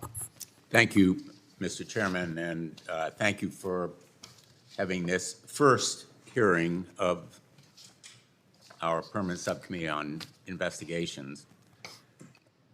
I think we all agree that this hearing and our efforts in this subcommittee ought to be nonpartisan and non-political, and that we should depoliticize science, strictly adhere to the evidence, medical evidence, without resort to ideological predilection, and that there ought to be warnings about side effects from any medicine, and that the warning should be as prompt as possible. I think we can all agree on that fact, and that there ought to be very rigorous review of any kind of medical treatment by the FDA to make sure it's safe and effective before it's used in the public. But I want to take us back to January of 2021. I know it's hard to recall the sense of real fear during the worst of the pandemic. More than 20,000 Americans died from coronavirus each week. I remember seeing pictures of people who were in the hospital on gurneys because there was inadequate space for them in the hospital. The morgues overflowed, and we were looking to some way to stop the spread and the deep-seated pervasive fear. During the worst week of the pandemic, more than 25,000 Americans died. That was during the last week of President Trump's term of office. Not only were hospitals overwhelmed, but non-urgent procedures were postponed, and doctors and nurses were working around the clock, in fact, putting themselves at risk. Those healthcare providers, to this day, are among my heroes in this story as patients filled the hallways. As we talk about the side effects of COVID vaccines, I think we need to be clear about the most important fact for all Americans. COVID-19 vaccines have saved millions and millions of lives. There is no scientific question about that fact. They save lives. In the past 5 years, more than 1.2 million Americans have lost their lives to COVID-19. That's 1.2 million parents, children, friends, and loved ones. And we all know someone who has perished as a result of COVID-19. But when the vaccines became widely available in 2021, deaths sharply declined, and many lives have been saved in the years since. Many in this room, speaking for myself as well as others, probably have been saved from this disease because of those vaccines. One study found that 3 million American deaths were averted, 18 million hospitalizations were avoided, and $1 trillion in healthcare costs were saved in the United States in just the first 2 years after COVID vaccines were distributed. I'd like this study entered into the record, Mr. Chairman, if there's no objection. No objection. Now, vaccines not only saved American lives, they enabled us to get back on our feet economically. They enabled the American economy to recover. Let's try to think of where we were 5 years ago with a deadly, unknown virus spreading through America and through the world. We were only able to come so far because of the vaccines and the researchers who developed them and the public health officials who distribute them. And now those individuals are again under attack, our public health officials. I've looked at those documents, maybe not all of them, that the majority alleges show that the Biden administration or those public health officials suppressed evidence of side effects. Let's be clear, the allegation is that they purposefully concealed evidence. I am unable to support that conclusion with this evidence. In fact, the primary piece of evidence for this claim is that the CDC did not issue a notice on its Health Alert Network, HAN, in May 2021 while it was still analyzing the evidence about myocarditis. We're talking about myocarditis. The chairman has referenced other side effects. I'm not sure what he means. But what I see as I look at that evidence is public health officials wrestling with what to do and what kind of warning to issue. And again, side effects must be studied and communicated. And that's what I see happening in these documents that the majority has released. So we have to distinguish, I think, between differences of opinion under the pressure of a pandemic and separate the opinions of scientists who are working for the greater good and, frankly, others who may simply be seeking to sow distrust while they profit off misinformation and fear. And I'm, frankly, deeply concerned about some of today's witnesses because they have a financial interest in fomenting distrust about COVID-19 vaccines and pushing untested alternative remedies over proven treatments. In fact, 2 of today's witnesses are executives at something called the Wellness Company, which sells the disproven treatment, ivermectin, and a host of untested supplements, which include something called, quote, unquote, Ultimate Spike Detox, costs $89.99 a bottle. Another makes money from suing vaccine companies, and still others are pushing unsupported research while rejecting the proven scientists on COVID and other vaccines. Let's be very clear that fear-mongering and rushing to conclusions without examining the evidence can lead to tremendous harm. And this risk is not just hypothetical or rhetorical. Misinformation about the safety of vaccines has led to a deadly outbreak of a preventable disease. We all know it, measles. Just 25 years ago, measles was declared eliminated in the United States. Since then, conspiracy theories, some financially motivated, have caused vaccination rates to plummet.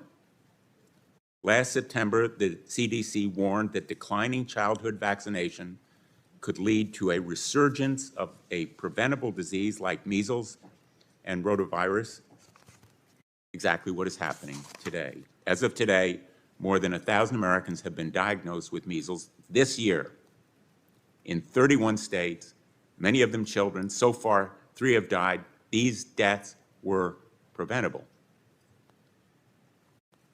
They could have been avoided, but for the efforts of misinformation proponents that have spread lies and created fears. There has been so much misinformation and fear since COVID-19 emerged that during the height of the pandemic, healthcare workers and public health officials were often harassed and threatened. Some of them continue to fear for their lives. During the first frightening year of the pandemic, the Trump administration withheld critical information from the public, made baseless promises that the virus would magically disappear. I think I'm almost quoting the president. Magically disappear, engaged in unfounded conspiracy theories and sham science about COVID-19 treatments, and sowed the seeds of distrust in public health institutions. And then, to the tremendous credit of President Trump, he fast-tracked the vaccine. Let me repeat, to the credit of the Trump administration, the President of the United States fast-tracked the vaccine and saved lives. We need to learn from history. We're seeing the same pattern now. Those same seeds of doubt and distrust have been nurtured by the president's choices for key positions in this administration, including the decision to install a well-known vaccine skeptic as the head of HHS and to fill our public health agencies with conspiracists. And let's bring it right to the present day. Just yesterday, it was announced that the FDA may start restricting access to new COVID boosters to those over 65 or with a narrow set of pre-existing conditions. Now, we ought to be very frank here. Discerning what exactly this new guidance may be at the moment is confusing. And the troubling news leaves many questions unanswered about whether and how people can actually access vaccines if they want to do so. Will Americans who live with elderly or immunocompromised relatives, for example, have access to these vaccines? We don't know. And so far, those questions are unanswered. The manner and timing of this decision, frankly, reek of politics, not science. And again, science ought to be the lodestar. So I think we need to be looking at the present. We need to be looking forward. In the first 4 months since the president took office, he and his health secretary have fired at least 10,000 employees from public health agencies and cut more than $2.7 billion in funding for research, including $4.2 million for vaccine clinical trials. Let me repeat, clinical trials, money cut to do them. How does that make us safer? More than $3.8 million for safety monitoring, and more than $2 billion for state immunization programs, a drastic cut that is already hampering our measles response. These reckless cuts are undermining our ability to respond, not just to measles, but to what may come next. And we all know something will come next. That's the history. We need to learn from history and science. Let me just finish by saying the capacity of our agencies to warn is compromised by these cuts. The capacity of our agencies to do science and rely on science is compromised when we cut 10,000 people from the ranks of the agencies responsible for safety. And so I welcome the interest in this topic. I'm honored that the governor of Hawaii, Dr. Josh Green, has joined us today to share his experiences addressing both measles and COVID-19. He's not only a dedicated public service, but he's also a physician who led his state, Hawaii, during the pandemic. And I'm thankful to him for being here today, and I look forward to the testimony. Thank you, Mr. Chairman. Thank you, Senator Blumenthal. I think people understand why you didn't join me in my oversight request. There's over 70 letters that were not responded to. And again, I haven't uncovered yet what they were trying to hide, but our intention is to do so.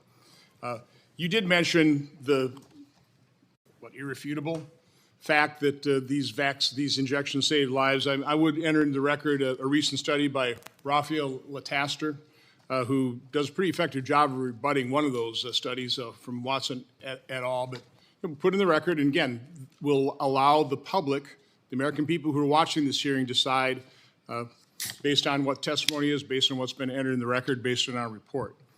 It is the custom of this, the full committee and the subcommittee, to swear in witnesses. So if you all rise and raise your right hand.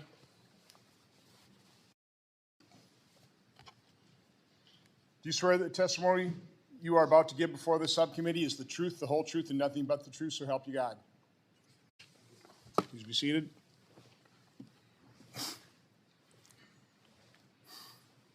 Our first witness is Dr. Peter McCullough.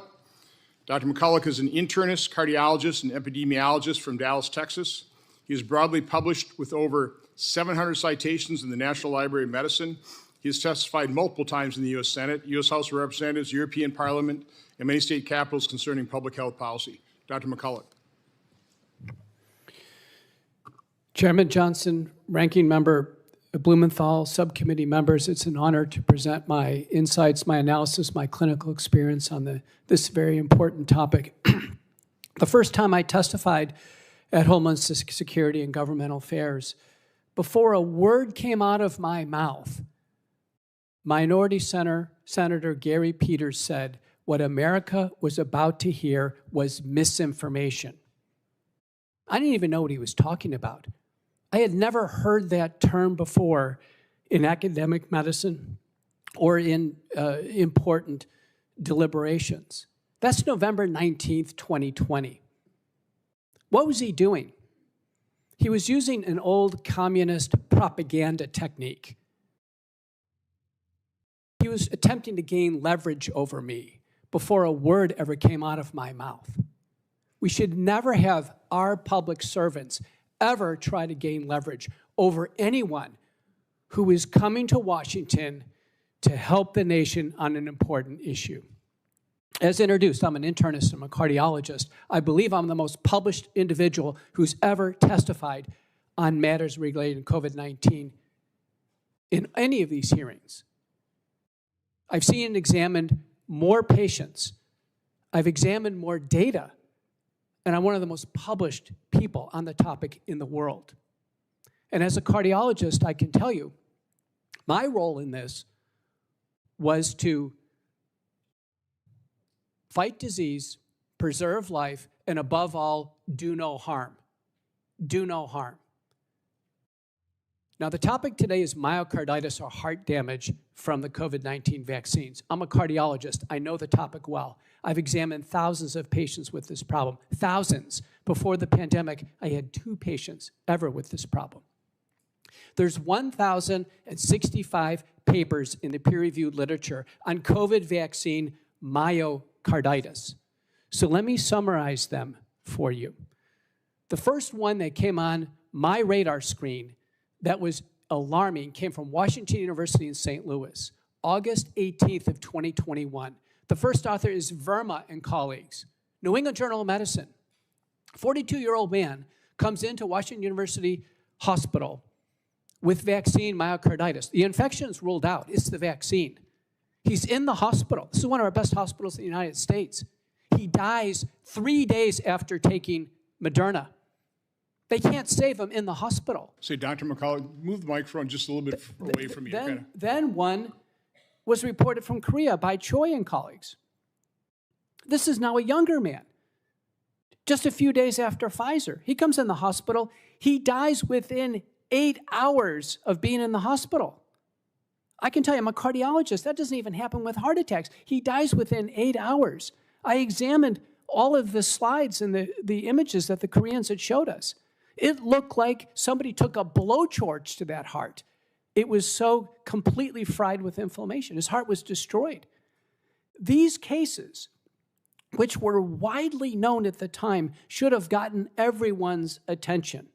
Everyone should have been laser focused on this. We should never have someone die after taking a vaccine. That's directly caused to the vaccine. Then Gill and colleagues, Connecticut, published in Archives of Pathology, 2 boys, aged 16 and 17, who die a few days after taking Pfizer. These are teenagers. They're found dead at home by their parents. They're absolutely horrified. They request an autopsy. They call in University of Michigan and University of Minnesota to look over what are they finding at autopsy. Conclusion, it's Pfizer COVID-19 vaccine myocarditis, unequivocal. These are autopsy-confirmed cases. So for all the mothers in the room, how would they feel if they found their children dead after taking a COVID-19 vaccine? This is in the peer-reviewed literature. This is not misinformation. Everyone should be paying attention to this. This is not conjecture. This is in the peer-reviewed literature. So we started to ask ourselves, what is going on? Turns out that Pfizer and Moderna and Janssen are the genetic code for the spike protein. The spike protein is the damaging part of the virus. The spike protein is loaded into the body and it causes tremendous damage in some. Acute myocarditis appears to have some genetic predilection, and all of the vials of the vaccine are not the same. But I can tell you, I'm concerned that until the vaccines are stopped, there will be cases of acute myocarditis. And to finish, we've had 216 vaccine deaths this year alone. So if the vaccine campaign continues, we have to look at what are we getting out of it now, 4.5 years of the campaign, and how many more people will die. I'm Dr. Peter McCullough. Thank you for listening. Thank you, Dr. McCullough. Our next witness is Dr. Jordan Vaughn. Dr. Vaughn is a physician and clinical researcher in Birmingham, Alabama. As owner and CEO of MedHelp Clinics, Dr. Vaughn has directed his organization to the leading edge of early outpatient treatment of COVID-19 for his patients and greater Birmingham community. Dr. Vaughn has treated over 4,000 long COVID and COVID vaccine injured patients. Dr. Vaughn. Thank you. Chairman Johnson and Ranking Member Blumenthal, thank you for having me. I'm going to dovetail a little bit off what Dr. McCullough said. And one of the things that, as a clinician who also had about 200 people working for him and actually seeing about 170,000 patients a year, when COVID came along, I had to really figure out how to not only help my staff and make sure they're safe, but also help the patients that my organization was responsible for. And that really made me dive into understanding the pathology. And what I came away with was understanding that the spike protein, the S1 subunit specifically, is not a benign protein. It triggers inflammation, it disrupts endothelial barriers, it induces fibrin resistant to breakdown, and it promotes a lot of amyloid aggregates, which is what I research. These effects impair oxygen delivery, damage blood vessels, contribute to clotting pathologies that manifest with a lot of the symptoms that we're seeing in the long COVID and vaccine injured, which to this day is a huge amount of people. We're talking upwards of 10 to 15 million people in America that are being affected by the consequences of COVID in the long form or vaccine injury.